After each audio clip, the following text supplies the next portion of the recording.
Joshua Minister. Hi, brother.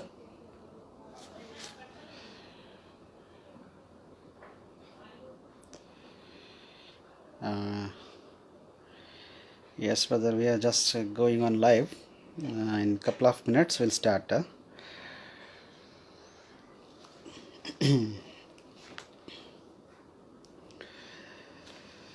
Okay.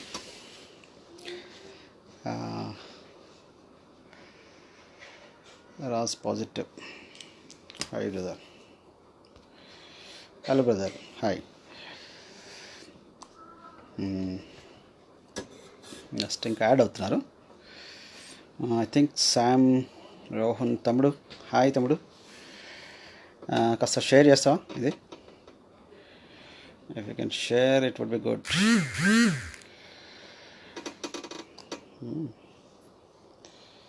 Just let me. Yes. Okay. Right. So, yeah, తమ్ముడు. Voice is clear, తమ్ముడు. If voice is clear, then we'll start. Calvinism మీద ఏంటని చూద్దాం. నేను చూశాను కొంత. హాయ్ తమ్ముడు శామ్ రోహన్. కాస్త ఇది లైవ్ కూడా షేర్ చేస్తే బాగుంటుంది. కొన్ని గ్రూప్స్లో షేర్ చేయ తమ్ముడు.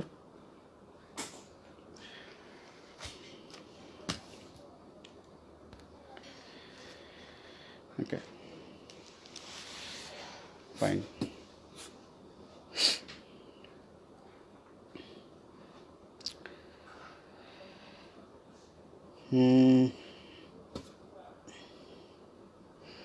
Hi brother Ravinder Kallepalli brother. Yes, we are discussing about Calvinism. చూడండి కాల్వినిజం మీద జనాలు ఎట్లా వస్తున్నారా ఏంటనేది. అది యాక్చువల్గా మనం ఇన్హౌస్గా, అంటే మనము సంఘం లోపల, అసలు సంఘం లోపల అని కూడా కాదు, ఇది స్కాలర్లీ డిస్కషన్, ఇది అకాడమిక్ డిస్కషన్.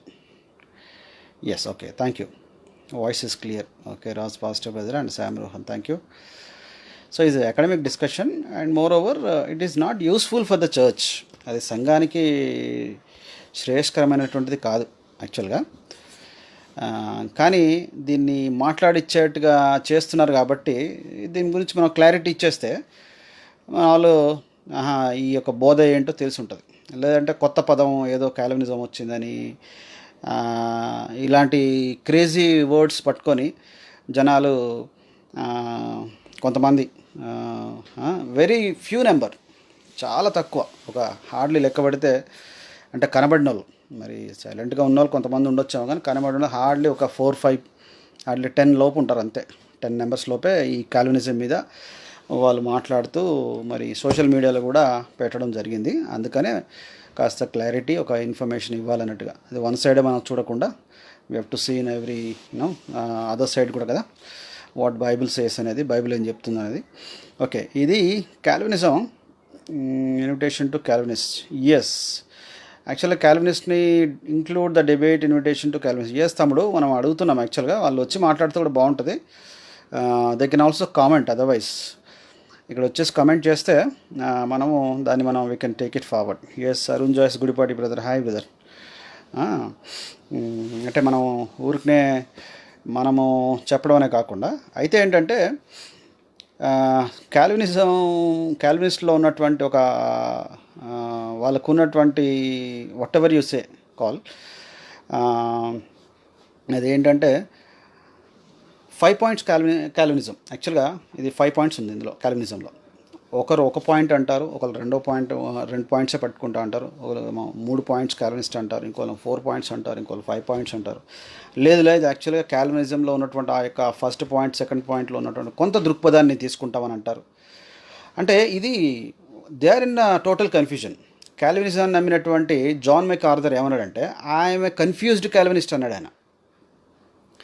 కన్ఫ్యూజ్డ్ కాల్వినిస్ట్ మరి ఎలాగా, హౌ డు వి యూనో, అంటే ఇది నిజమే కన్ఫ్యూజన్ ఇది యాక్చువల్గా.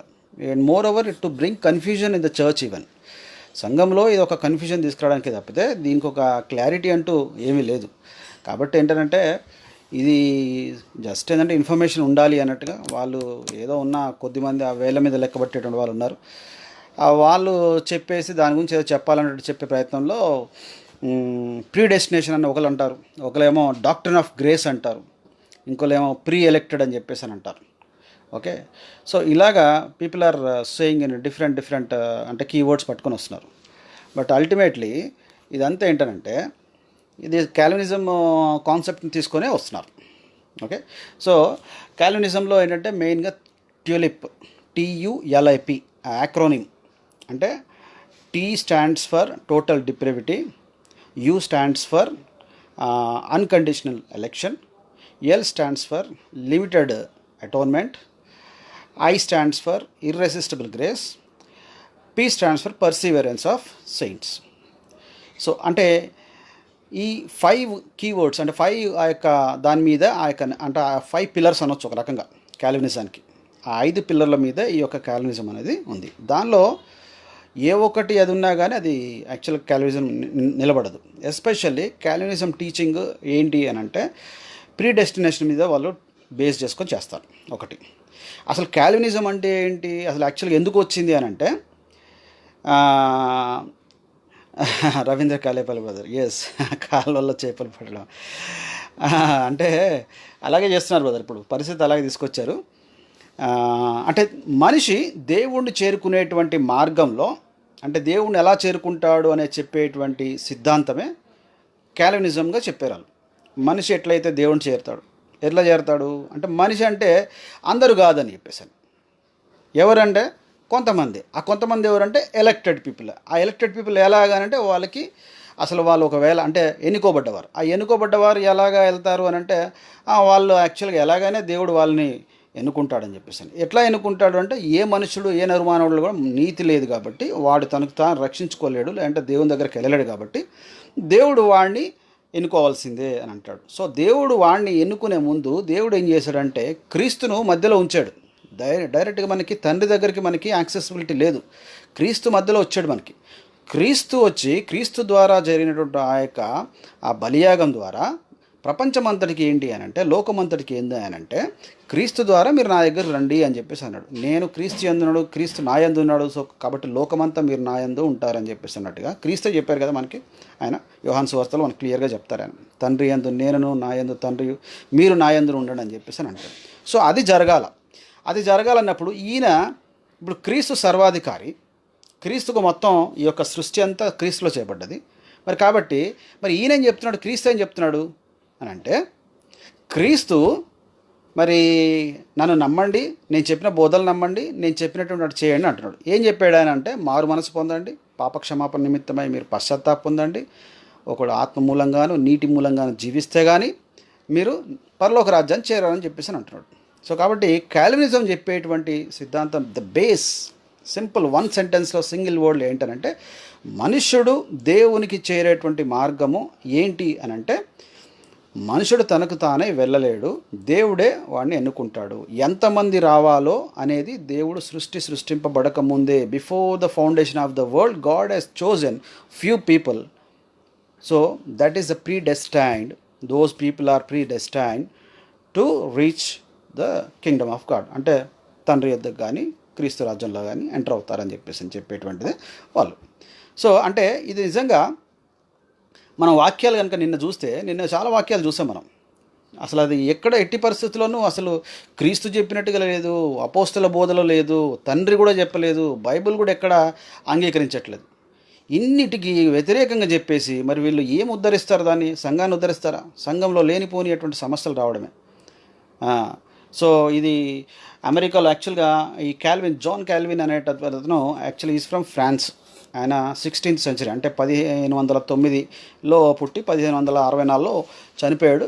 ఆయన మార్టిన్ లూథర్ తర్వాత అంటే ఆ యొక్క దీన్ని యాక్చువల్గా ఎలాగా అనేది చెప్తూ ఈ సిద్ధాంతాన్ని పట్టుకొచ్చాడు. మనుషుడు అనేవాడు ఏంటంటే పరలోకానికి వెళ్ళాలి అని అంటే మనుషుడు వల్ల కాదు, మనిషిని దేవుడు ఎన్నుకోవాల్సిందే అని చెప్పేసి అంటే కొన్ని పదాలు బైబిల్లో ఉన్నటువంటి కొన్ని పదాలని క్రీస్తు కూడా అంటాడు కదా ఏమని, తండ్రి ఆకర్షించితేనే కానీ. దానిపైన వాక్యం ఉంటుంది, కింద వాక్యం ఉంటుంది. మళ్ళీ తర్వాత తండ్రి ఏమంటాడు, మీరందరూ క్రీస్తు దగ్గర రండి అంటాడు. మళ్ళీ క్రీస్తు ఏమని అంటాడు, మీరందరూ ఆత్మ మూలంగాను నీటి మూలంగాను జన్మించాలంటాడు. సో అక్కడ స్పెసిఫిక్ ఒక పర్సన్ గురించి, ఎలక్టెడ్ పర్సన్ గురించి ఏం చెప్పట్లేదు అక్కడ. కాబట్టి కాల్వినిజంలో ఉన్నటువంటి కన్ఫ్యూజన్ ఏంటంటే 1-2 వాక్యాలు, ఆ యొక్క 5-6 వాక్యాలు, ఒక 10 వాక్యాలు పట్టుకొని ఆ యొక్క కాంటెక్స్ట్ కూడా కంప్లీట్ మొత్తం సందర్భం కూడా చూడరు. ఆ సందర్భం ఏంటో మనం చూద్దాం ఇప్పుడు. సో మనకి కాల్వినిజంలో ఉండే ఈ యొక్క 5 పాయింట్స్, ట్యూలిప్లో ఉన్నటువంటి 5 పాయింట్స్, టోటల్ డిప్రేవిటీ అంటే, మళ్ళీ ఒకసారి నేను జస్ట్ రీక్యాప్ చేసి లాస్ట్ 2 పాయింట్స్ మనకు వెళ్ళిపోదాం. తర్వాత ప్రీ డెస్టినేషన్ ఏంటో చూద్దాం మనం. టోటల్ డిప్రేవిటీ అని అంటే మానవ జాతి అంతా పడిపోయింది, పాపస్థితిలో పడిపోయింది, తను తాను రక్షించుకోలేదు. ఎస్, బైబిల్ చెప్తుంది ఒక్కడును లేడు నీతిమంతుడు లేడు అని చెప్పేసాను. సో ఈ పడిపోయిన మానవ జాతి తను తాను రక్షించుకోలేదు కాబట్టి దేవుడు వాడిని రక్షించాలి, అంటే దేవుడే కొంత లిస్ట్ చేసుకోవాలి అని వీళ్ళు చెప్పేటువంటి సిద్ధాంతం. అంటే ఈ యొక్క దీని ద్వారా మరి క్రీస్తు మధ్యలో ఉన్నాడు కదా, క్రీస్తు సంగతి వీళ్ళు ఏం చేస్తారు అని అంటే, అది దేవుడు ముందుగానే లిస్ట్ చేశాడు కాబట్టి క్రీస్తు వచ్చింది కూడా ముందు వాళ్ళ కోసమే అని చెప్పేసి అని అంటారు. సో దీన్ని వీళ్ళు ఏం చేస్తారంటే, ఈ అంటే మిగతా వాక్యాలన్నింటినీ వాళ్ళు కోట్ చేయకుండా, అంటే క్రీస్తు ద్వారా, అంటే ఆదాము ద్వారా పాపం వచ్చింది, ఆదాము ద్వారా పాపం వచ్చింది కాబట్టి మనుషులందరూ పడిపోయారు. పడిపోయిన స్థితిలో మనుషుడు అనేవాడు రెస్పాండ్ అవ్వలేడు. చిన్నపిల్లలు కూడా సువార్తకు రెస్పాండ్ అవ్వలేరు. ఒకవేళ వాళ్ళు చనిపోయినా కానీ వాళ్ళు కూడా నరకంలో పడేస్తాడు దేవుడు అని అంటాడు. క్రీస్తు ఏమో చిన్నపిల్లలదే, ఇలాంటి వారిదే దేవుని రాజ్యం అంటాడు. ఈ చిన్నపిల్లలు యాక్చువల్గా దేవుని రాజ్యం అంటేనే చిన్నపిల్లలు లాంటిది అని అంటాడు. మీరు అలాగా మారిపోవాలని అంటాడు. ఇవన్నీ క్రీస్తు చెప్తా ఉంటే will just see the some Bible verses also. So ఇవన్నీ చెప్తుంటే మరి వీళ్ళు వచ్చేసేమో, కాల్వినిస్టులు వచ్చేసేమో కాదు దేవుడు ఆల్రెడీ ప్రీ లిస్ట్ ఉంది కాబట్టి మనిషి పడిపోయాడు కాబట్టి అదని అంటారు. సో సెకండ్ వర్డ్ వచ్చేసి యూ అంటే TULIP కదా, యూలో వచ్చేసి అన్కండిషనల్ ఎలక్షన్. అన్కండిషనల్ ఎలక్షన్లు ఏంటంటే దీనినే ప్రీ డెస్టినేషన్ అంటారు వీళ్ళు. సో కొంతమంది ఏమంటారంటే, లేదు కాల్వినిజం నేను నమ్మను, కాల్వినిజం యాక్చువల్గా అది నేను అంగీకరించను, అంటే దానిలో నాకు యాక్చువల్ అది కాదు, నాకు కొంత డిఫరెన్స్ ఉందని అంటారు. అసలు కాల్వినిజం ఎక్స్ప్లెనేషన్ చేసేదే ప్రీ డెస్టినేషన్తో. ప్రీ డెస్టినేషన్ అంటేనే ఏంటంటే ముందే దేవుడు ఎన్నిక చేసుకున్నాడు, ఒక లిస్ట్ అంతా తయారు చేసుకున్నాడంట. ఆ లిస్ట్ ప్రకారంగా దేవుడు చేస్తాడంట. సో అది మరి ఎక్కడుంది, కొన్ని వాక్యాలు చూపిస్తారు వాళ్ళు, అదేంటో మనం చూద్దాం. అంటే ఈ లెక్కలో ఏంటంటే పరలోకానికి ఎంతమంది పోవాలి, నరకానికి ఎంతమంది పోవాలని దేవుడు లిస్ట్ చేశాడంట. అంటే రేపొద్దున మరి తీర్పు జరిగేటప్పుడు మీరు నా సముఖంలోంచి, అంటే ఆ తీర్పు రోజున క్రీస్తు చెప్తాడు కదా, ఇదిగో వాడి సాతానుకును వాడి దూతలకి చేయబడినటువంటి నరకంలోకి మీరు వెళ్ళండి అని చెప్పేసి అని. అంటే జడ్జిమెంట్ డే ఎందుకు ఉండాలి, ఇంకా దేవుడు ముందుగానే లిస్ట్ తయారు చేశాడు, ఎవరు ఎవడు పరలోకం వెళ్ళాలో, ఎవడు నరకం వెళ్ళాలో చేసేది. సో పరలోకం వెళ్ళేవాడు వెళ్తాడు. ఇక మళ్ళీ జడ్జిమెంట్ ఎందుకు, డైరెక్ట్గా ఇక్కడే ముందే చేశాడు కదా, జడ్జిమెంట్ ఆయన ముందే చేసేసాడు. అంటే వీళ్ళు జడ్జిమెంట్ తర్వాత కాదు, ఇంకా దేవుడు సృష్టిని సృష్టింపబడక ముందే జడ్జి చేసి తీర్పు తీర్చేసే ముందుగా చేసినట్టుగా చెప్తున్నారు.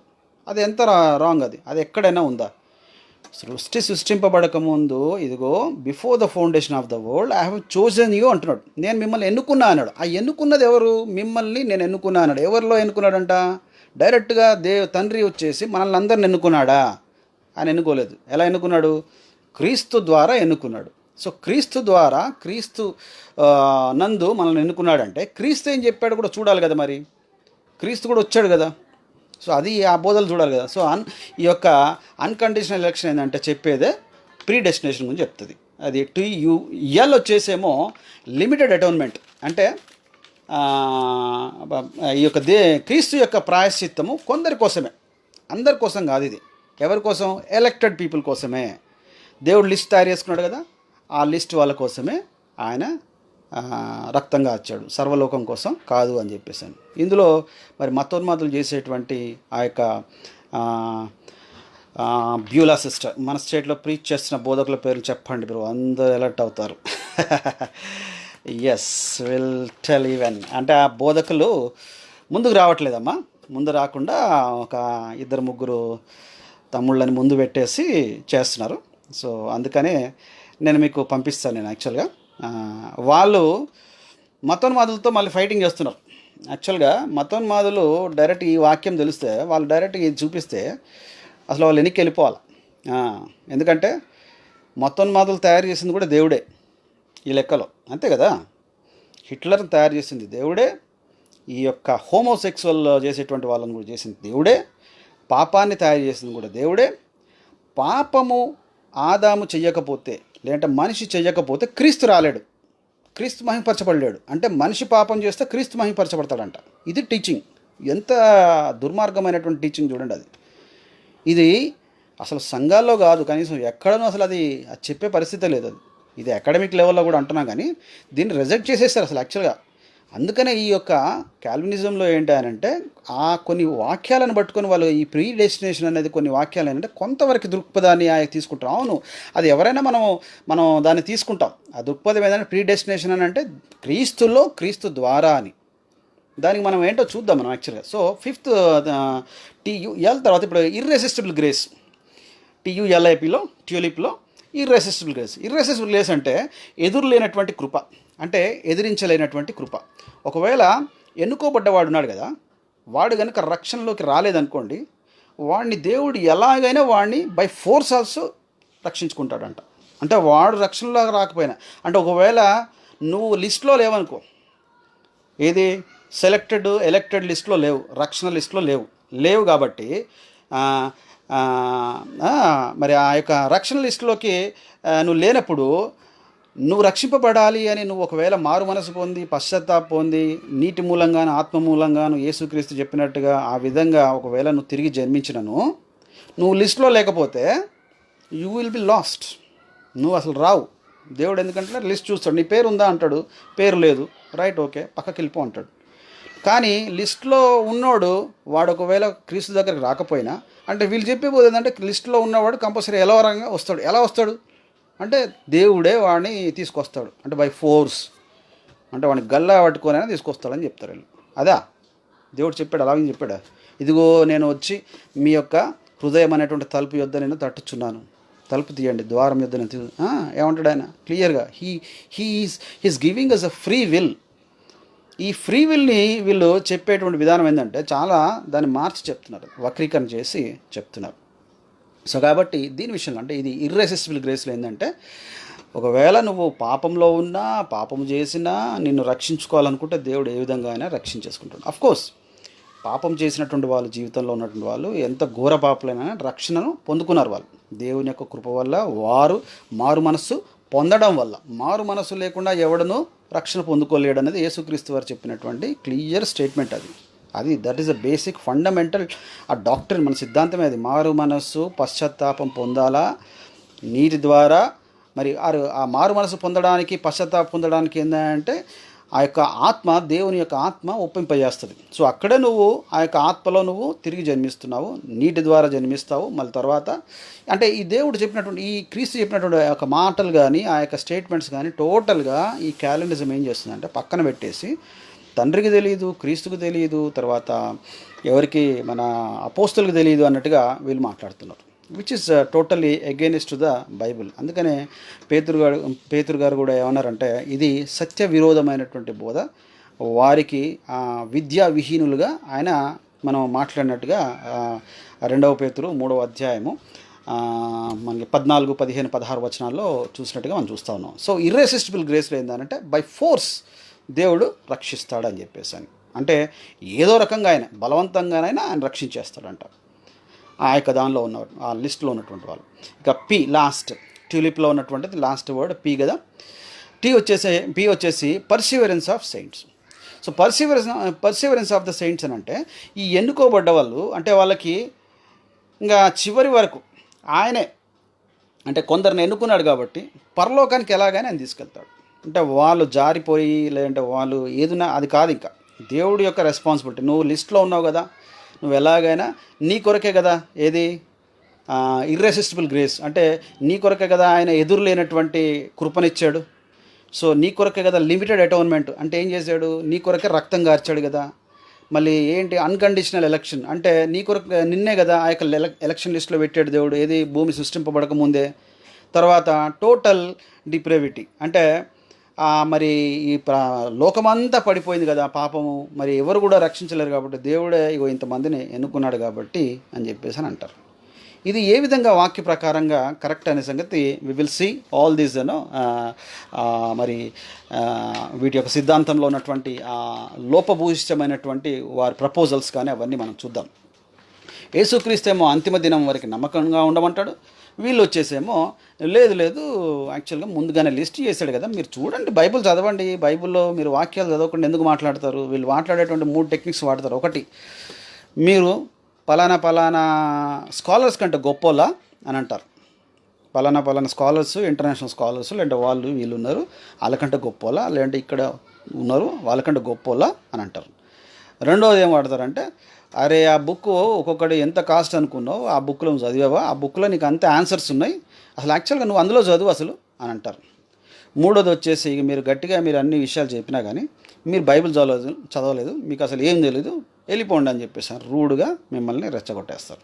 సో వీళ్ళు చేసే విధానం ఇది. ఎవరైనా కానీ వాళ్ళ మైండ్ సెట్ అలాగ ఉంటుంది. సో ఇది కామన్, ఇది ఎవ్రీబడి ఫేస్డ్, అది అందరూ కూడా కరెక్టే. ఇది వీళ్ళు ఏంటంటే నేర్చుకొని, అంటే ఒక నీ తోటి సోదరుడు చెప్పేటువంటి వాదన ఏంటి, బైబిల్ ఏం చెప్పింది, దానిలో వాళ్ళు ఏం చెప్తున్నారు అని అర్థం చేయడం కదా. అంటే ఏ విధంగానైనా కానీ మేము నేర్చుకున్నాం కాబట్టి మీరు దాన్ని మీరు వినాల్సిందే, నేర్చుకోవాల్సిందే అని. అంటే మీరు 100,000 పెట్టేసి పిచ్చి పిచ్చి పుస్తకాలని కొనుక్కొని అవన్నీ అవుట్డేటెడ్ బుక్స్, అవుట్డేటెడ్ అయిపోయింది, అది ఎవరు కూడా దాన్ని పట్టించుకోవట్లేదు కూడా. మళ్ళీ దాన్ని పట్టుకొని ఇప్పుడు వచ్చేసి మేము ఇక్కడ పరిచయం చేస్తామని చెప్పేసానంటే అది ఎవరు అంగీకరిస్తారు? అది యాక్చువల్గా ఇది పెట్టాలని అనుకోలేదు, కానీ మరి వాళ్ళకి చెప్పినా కానీ వినట్లేదు కాబట్టి, తెలియాలి కాబట్టి ఇంకా చివరికి మనం యాక్చువల్గా కొంతమంది తమ్ముళ్ళు సహోదరులు ఉన్నారు, వీరు ఆల్రెడీ రీచింగ్ దెమ్ బాబు అని. ఇక లేదనంటే వీళ్ళు ఏమంటారు, మన సహోదరులు కూడా ఏమంటారంటే పేర్లన్నా బయట పెట్టేసి వాళ్ళ ఫోటోలు కూడా వేసేసి మరి చెప్పేస్తాం. ఇక సంఘాలలో ఇక వాళ్ళకి ఒకవేళ ఏ సంఘం అయితే వాళ్ళని యాక్సెప్ట్ చేస్తుందో వాళ్ళు రమ్మంటారు. ఎందుకంటే ఇదే జరిగింది అమెరికాలో కూడా జరిగింది, కూడా యుఎస్ అండ్ అదర్ వెస్టర్న్ కంట్రీస్లో అది జరిగింది. చాలామంది వాళ్ళు యాక్సెస్ కోల్పోయారు, తర్వాత అనవసరంగా దాన్ని స్టెప్ తీసుకున్నాం అన్నట్టుగా రిగ్రెట్ అయ్యారు, సారీ చెప్పారు, దానిలోంచి బయటకు వచ్చిన వాళ్ళు చాలామంది ఉన్నారు. ఇప్పుడు కొంతమంది అది పట్టుకొని కొత్తగా ఉంది కదా అని చెప్పేసి అన్నట్టుగా వెళ్తున్నారు. ఓకే, మనం వీళ్ళు చెప్పేటువంటి వాక్యాలు ఏంటంటే ప్రీ డెస్టినేషన్. యాక్చువల్గా సెకండ్ పాయింట్ ఏదైతే అన్కండిషనల్ అది ఉంది కదా, సో దాన్ని వీళ్ళు ప్రీ డెస్టినేషన్గా చూపిస్తారు వీళ్ళు. సో ప్రీ డెస్టినేషన్లో ఏముంది అంటే, ప్రీ డెస్టైన్డ్లో ఏముందని అంటే ఇంగ్లీష్లో కూడా ఉంటుంది యాక్చువల్గా, ప్రీ డెస్టైన్డ్ అనే వర్డ్ కూడా ఉంటుంది. ఆ వర్డ్ని అంటే ముందే ఎన్నుకున్నటువంటి దేవుడు ఏ విధంగా ఎన్నుకున్నాడు, దాన్ని వీళ్ళు వక్రీకరణ ఎట్లా చేస్తున్నారని మనం చూద్దాం. ఎఫెసీ పత్రిక 1వ అధ్యాయము 5-6 వచనాలు చూద్దాం. ఎట్లనగా తన ప్రియనియందు తాను ఉచితంగా మనకు అనుగ్రహించిన తన కృపా మహిమకు కీర్తి కలుగునట్లు తన చిత్త ప్రకారమైనటువంటి దయా సంకల్పం చొప్పున యేసు క్రీస్తు ద్వారా తనకు కుమారులుగా స్వీకరించుటకై మనలను ముందుగా తన కోసం నిర్ణయించుకొని మనము తన ఎదుట పరిశుద్ధులను నిర్దోషులున్నాయి ఉండవాలని జగత్తు పునాది వేయబడక ముందే, అంటే before the foundation of the world, అంటే సృష్టింపబడక ముందే అంట ప్రేమ చేత ఆయన క్రీస్తులో మనలను ఏర్పరచుకొనెను. ఇది వాళ్ళు ఎలక్షన్ లిస్ట్ చెప్తారనమాట. ఇదే లిస్ట్ దేవుడు తయారు చేశాడు, బాబు నువ్వు రక్షింపబడ్డావు అంటే, నువ్వు దేవుడు నమ్ముకున్నావనంటే ఇగో ఈ లిస్ట్ దేవుడు ముందుగానే పెట్టాడు, అందుకనే నువ్వు ఏ జనాంగంలో ఉన్నా కానీ దేవుడు నిన్ను తీసుకొని వచ్చేసి రక్షించాడు అని చెప్తారు వాళ్ళు. ఇక్కడ చెప్పబడిన విధానము యాక్చువల్గా డైరెక్ట్గా క్రీస్తు లేకుండా చెప్పలేదు. ఇక్కడ ఏమనుందంటే క్రీస్తు ద్వారా, క్రీస్తు యొక్క ఆయన యొక్క కృపా మహిమ కీర్తి కలుగునట్లంట యేసు క్రీస్తు ద్వారా తమ కుమారులుగా స్వీకరించుటకై. సో యేసు క్రీస్తు ద్వారా అన్నప్పుడు ఏం రావాలా, యేసు క్రీస్తు ఏం చెప్పాడు అనేది రావాలి. అప్పుడు యేసుక్రీస్తు మన మధ్యలోకి వచ్చి వెళ్ళాడు కదా, ఆయన చెప్పాడు కదా, బోధలు చేశాడు కదా ఆయన. మరి ఆయన పక్కన పెట్టేసి యేసుక్రీస్తు ద్వారా అనేది పక్కన పెట్టేసి ఈ సృష్టింపబడక ముందే కదా, before the foundation of the world, ఇదిగో జగత్తు పునాది వేయబడక ముందే అని పట్టుకుంటాం. అది పట్టుకొని ప్రీ డెస్టైన్డ్ అని చెప్పేసి అని అంటారు. అంటే ఇది నిన్న కూడా నేను చెప్పాను యాక్చువల్గా, నిన్న ఒక చిన్న సింపుల్ ఎగ్జాంపుల్. అందుకనే వీళ్ళు ఉపమానాలు, యేసుక్రీస్తు చెప్పినటువంటి ఉపమానాలు వీళ్ళు చదవలేదు, అర్థం చేసుకోలేదు. అవి చదివితే వీళ్ళకి అర్థమవుతుంది. అవి చదవకుండా వీళ్ళ సొంత ఉపమానాలు చెప్తూ ఉంటారు. వీళ్ళ సొంత ఉపమానాలు తీసుకొచ్చి చెప్పేసి అవి నమ్మండి, అవి వినండి, ఇది కదా అని చెప్పేసి అని అంటారు. మీరు అందుకని పరలోక రాజ్యం చేరాలి అని అంటే మనకి యేసుక్రీస్తు వారు క్లియర్గా లూకాసు వార్తలో, మత్తయి వార్తలో కానీ, మార్కుస్ వార్తలో కానీ మనకు క్లియర్గా ఆయన ఉపమానాలు చెప్పారు. ఉపమానాలు చెప్పడమే కాకుండా డైరెక్ట్గా కూడా చెప్పారు. పరలోక రాజ్యానికి వెళ్ళాలంటే ఏమన్నారు? యోహాను సువార్త 3వ అధ్యాయంలో క్లియర్గా ఉంటుంది కదా, ఏమని? ఒకడు ఆత్మ మూలంగాను నీటి మూలంగాను జన్మిస్తేనే కానీ వాడు పరలోక రాజ్యం చేరడు అంటాడు. అంటే ఏంటది? ఆత్మ మూలంగా నీటి మూలంగా జన్మించాలంటే వాడు మారు మనసు పొందాలా, పాప పరిహారం పొందాలంటే పశ్చాత్తాపం పొందాలి. మరి ఆయన ఇచ్చినటువంటి స్టేట్మెంట్ ఇప్పుడు యేసుక్రీస్తు ద్వారా వెళ్ళాలంటే ఇప్పుడు ముందుగా లిస్టు దేవుడు తయారు చేస్తే ఆ లిస్ట్ వాళ్ళందరూ యేసుక్రీస్తులోకి రావాలి కదా. అంటే వీళ్ళు ఇప్పుడు ఏం చేస్తున్నారంటే ఆ లిస్ట్ ఏం లేదు, యేసుక్రీస్తు ఎట్లయినా ఆయన మార్చుకుంటాడు కాబట్టి ఇక మిగతా అన్ని పాయింట్స్ ఉన్నాయి కదా, ఆ పాయింట్స్లోకి వస్తారు అని వీళ్ళు చెప్తారు. ఆ పాయింట్స్ ఎక్కడైనా చెప్పబడిందా? మనం చూద్దాం అది. అందుకని ప్రీ డెస్టినేషన్ అనేది వర్డ్ మాట్లాడతారు కానీ దట్ ఈస్ యాక్చువల్గా స్కాలర్స్ ఏమన్నారంటే ఇట్ ఇస్ మోస్ట్ డేంజరస్, అది డెడ్లియర్ దాన్ డెవిల్స్ థియాలజీ అన్నారు. దయ్య బోధ కంటే భయంకరమైనటువంటిది థియాలజీ అని చెప్పేసి అన్నారు. కాబట్టి వీళ్ళు చెప్పేటువంటి మాటలు అది సందర్భానుసారంగా వాక్యంలో ఉన్నటువంటి లోతును చూసి దానిలో అది గమనించరు. ఈ 11వ వచనం కూడా చూద్దాం. ఎఫెసీ పత్రిక 1వ అధ్యాయం అక్కడే 11వ వచనం చూద్దాం. మరియు క్రీస్తునందు ముందుగా నిరీక్షించిన మనము తన మహిమకు కీర్తి కలుగజేయవాలని దేవుడు తన చిత్త ప్రకారమైన సంకల్పము బట్టి మనలను ముందుగా నిర్ణయించి, దేవుడు తన చిత్త ప్రకారమైనటువంటి సంకల్పం అంటే God has his own will for the chosen people. అంటే ముందుగా ఎన్నుకోబడినటువంటి ప్రజలు అనేటువంటి దానికి ఆయన ముందుగా ఒక సంకల్పం చేసుకున్నాడంట. అంటే వీళ్ళు ఇంతమంది రక్షింపబడాలి అనేది. అంటే ఆ విధంగా ఉంటే మనకి ఒక నెంబర్ అనేది రావాలి కదా, నెంబర్ అయితే ఇవ్వాలి కదా, నెంబర్ వస్తుంది. ఇన్ కేస్ ఆ నెంబర్ ఉందంటే మనం అది కూడా చూద్దాం. అది ప్రకటన గ్రంథంలో ఉంటుంది. ఆ నెంబర్ కూడా ఎలా ఉందో అనేది చూద్దాం. అది క్లియర్గా మనకి దేవుడు చివరికి వచ్చాక ఎవరికి నెంబరింగ్ ఇస్తున్నాడు అనేసి అనేది కూడా మనం చూడొచ్చు అది. సో ఇక్కడ ఆయన మరియు క్రీస్తునందు ముందుగా నిరీక్షించిన మనము, అంటే క్రీస్తు దగ్గర రావాలంటే ఎవరెవరు రావాలో, ఎవరు రావచ్చు? క్రీస్తు అన్నాడు సర్వలోకమునకు వెళ్ళి సర్వ సృష్టికి సువార్తను ప్రకటించండి అన్నాడు. నిజంగా కనుక క్రీస్తుకు ఈ విషయం తెలుసా? ఈ ఎలక్షన్ లిస్ట్ అనేది తెలుసా? అంటే తండ్రి క్రీస్తుకు తెలియకుండా నువ్వు వెళ్ళు, ఎలక్టెడ్ లిస్ట్ ఒకటి ఉంది, వాళ్ళ క్యాల్వినిజం అని 15th centuryలో వాళ్ళని లేపుకుంటాను, వాళ్ళకి చెప్తాను, ఆ లిస్టు సంగతి వాళ్ళకి ఇన్ఫర్మేషన్ ఇస్తాను, నువ్వైతే వెళ్ళి మొత్తానికైతే సర్వలోకాన్ని పంపించని చెప్పేసి అని క్రీస్తుని పంపించాడంటారా? ఏ డెసిషన్ కూడా ఎవరికి అంటే క్రీస్తు తెలియకుండా జరగదా? అది క్రీస్తు ఈ లోకానికి వచ్చి సర్వలోకానికి వెళ్ళండి, సర్వసృష్టికి సువార్తను ప్రకటించండి ఎందుకంటారు? ఇప్పుడు వీళ్ళ సొంత మాటలు ఏమంటారంటే అది ఎలక్టెడ్ పీపుల్ ఉంటారు కదా, వాళ్ళ కోసం అసలు సువార్త ఎందుకు? Once you are selected, once you are elected, నువ్వు ఎలక్షన్ లిస్ట్లో ఉన్నావు, నువ్వు నిర్ణయింపబడినటువంటి ఎన్నిక లిస్ట్లో ఉన్నావు, నువ్వు ఎన్నుకోబడిన వాడిగా ఉన్నావు, నువ్వు నిర్ణయింపబడ్డావు. Suppose let us a simple example తీసుకుందాం. ఫస్ట్ క్లాస్లో జాయిన్ అయ్యేటువంటి స్టూడెంట్ సెకండ్ క్లాస్లోకి వెళ్ళాలంటే ఏ విధంగా వెళ్ళాలా? అకాడమిక్ ఇయర్ అంతా చదువుతాడు. చదివాక ఏం చేయాలా? చదివాక డైరెక్ట్గా సెకండ్ క్లాస్ ప్రమోట్ చేస్తారా? చెయ్యరు కదా. ఏం చేయాలా? ఎగ్జామ్ రాయాలా. ఎగ్జామ్ రాశాక పాస్ అవ్వాలా. పాస్ అయిన తర్వాత సెకండ్ క్లాస్లోకి ప్రమోట్ చేస్తారు. ఇప్పుడు మనం కూడా ఈ ఫస్ట్ క్లాస్ అనేటువంటి ఈ లోకంలోకి మనం పుట్టాక మన జీవితకాలం అంతా మనం ఇది కొనసాగిస్తాం. అయితే ఈ కొనసాగింపులో ఏంటంటే మనం ఎగ్జామ్ ఎవరు అనంటే మనల్ని మనం ఎగ్జామిన్ చేసుకోమంటున్నాడు దేవుడు. మనల్ని మనం పరీక్షించుకోమంటున్నాడు. మన పాపముల నిమిత్తమై, మనం చేసినటువంటి దోషముల నిమిత్తమై మనల్ని పరీక్షించుకోమని చెప్పేసి దేవుడు అన్నాడు. సెల్ఫ్ ఎగ్జామిన్ యువర్ సెల్ఫ్ అంటున్నాడు దేవుడు. అందుకనే మారు మనస్సు పొందండి, పశ్చాత్తాపం పొందండి అంటున్నాడు ఆయన. యేసుక్రీస్తే చెప్తున్నాడు ఆ మాట. యేసుక్రీస్తే కాదు, తండ్రి అయిన దేవుడు. మనకి యెహోవా దేవుడు కూడా ఏది ఇక్కడ ఉన్నటువంటి పాత నిబంధనలు కూడా చాలా విషయాలు ఉంటుంది. మీరు పశ్చాత్తాపం పొందండి, మారు మనస్సు పొందండి అని ఇశ్రాయేలు ప్రజలను అయితే ఘోరంగా శిక్షించాడు ఆయన. మాట వినకపోతే వాళ్ళనే శిక్షించింది ఆయన. అన్నీ చెప్పితే ఇప్పుడు ఈ టెస్ట్ పాస్ అయిన వాళ్ళు ఎవరు అంటే ఈ ఫస్ట్ క్లాస్ ఎగ్జామ్ పాస్ అయిన వాళ్ళు ఎవరు అనంటే టెస్ట్ రాయాలి, పాస్ అవ్వాలి కదా. సో టెస్ట్ ఎవరనంటే మనము టెస్ట్ చేసుకున్నాం, మనల్ని మనం పరీక్షించుకున్నాం, ఆ యొక్క మారు మనస్సు పొంది పశ్చాత్తాపం పొందాం. పాస్ అవ్వడానికి ఏంటి అని అంటే ఆ యొక్క గుర్తుగా దేవుడు ఏమనంటే ఇదిగో నీటి మూలంగాను ఆత్మ మూలంగాను మీరు జన్మించండి అని చెప్పేసి అని ఆయన ఒక క్లారిటీ చిన్న సింపుల్గా ఇచ్చేసి వెళ్ళిపోయారు. అది ఫ్రీ, మనకి అది ఫ్రీగా ఇచ్చాడు. అదే పాస్ అన్నాడు. అది దాని ద్వారా మీరు పరలోక రాజ్యానికి మీరు చేరుతారని చెప్పేసి అన్నాడు. ఇప్పుడు ఇక్కడ వీళ్ళు యేసుక్రీస్తుని వాడుతున్నారు. లిస్ట్ వచ్చేసేమో తండ్రి దగ్గర నుంచి లిస్ట్ వచ్చేసింది, డైరెక్ట్ లిస్ట్ వచ్చింది. ఆ లిస్ట్ ప్రకారంగా యేసుక్రీస్తు ఏం లేదు, ఖాళీ నామకే వాస్తే వచ్చి ఎలక్టెడ్ అంటే కొంతమంది కోసమే చేసి వెళ్ళాడు. సెలెక్ట్ ఆ యొక్క ఉన్న లిస్ట్ కోసమే వచ్చి చేసి వెళ్ళాడని. ఇంత జరిగితే గాస్పెల్ ప్రీచింగ్ ఎందుకు అసలు యాక్చువల్గా మనకి? తన్నులు తిని ఇంతకన్నా చచ్చిపోతూ ఇవన్నీ అవసరమా? దేవుడు చూసుకుంటాడు కదా. ఎలక్టెడ్ లిస్టులో ఇర్రెసిస్టిబుల్ గ్రేస్ ఉంది. ఇప్పుడు నా 5 పాయింట్స్లో మనకు చక్కగా ఉంది, ఇర్రెసిస్టిబుల్ గ్రేస్ని వాడచ్చు. ఇప్పుడు దేవుడు మన ఎలక్టెడ్ లిస్టులో మనం ఉన్నాం, మనం రక్షింపబడి ఉన్నాం. ఎవడన్నా రక్షణ ఉండలేదు అనుకోండి, రేపు పొద్దున వాడు ఏమన్నా ఒకవేళ అరే నువ్వు నాకు సువార్త చెప్పలేదు కాబట్టి ఏంటి అని చెప్పేసి అని వాడు మనల్ని క్వశ్చన్ చేశాడు అనుకోండి, నేను కూడా మరి రక్షింపబడాలి కదా, నువ్వు నాకెందుకు సువార్త చెప్పట్లేదు అని అంటే, నువ్వు రక్షణ లిస్టులో లేవురా భయ్, మేము ఉన్నాం కాబట్టి రక్షణ పొందావు, నువ్వు రావద్దు. అదేనా మనం చెప్పేది? అంటే ఒకవేళ వాడు రక్షింపబడతా అన్నా కానీ మనం లిస్టులో లేవని అంటే, లిస్టు నీకు అసలు తెలుసా? నువ్వే అసలు లిస్టులో ఉన్నట్టు తెలుసా? ఇంత గందరగోళం పరిస్థితి చేస్తున్నారు. అందుకనే క్యాల్వినిస్టులు చాలామంది వదిలేసినటువంటి ఎవరైతే ఎక్స్ క్యాల్వినిస్టులు ఉన్నారో ఇట్స్ ఎ కన్ఫ్యూజన్ అని అన్నారు.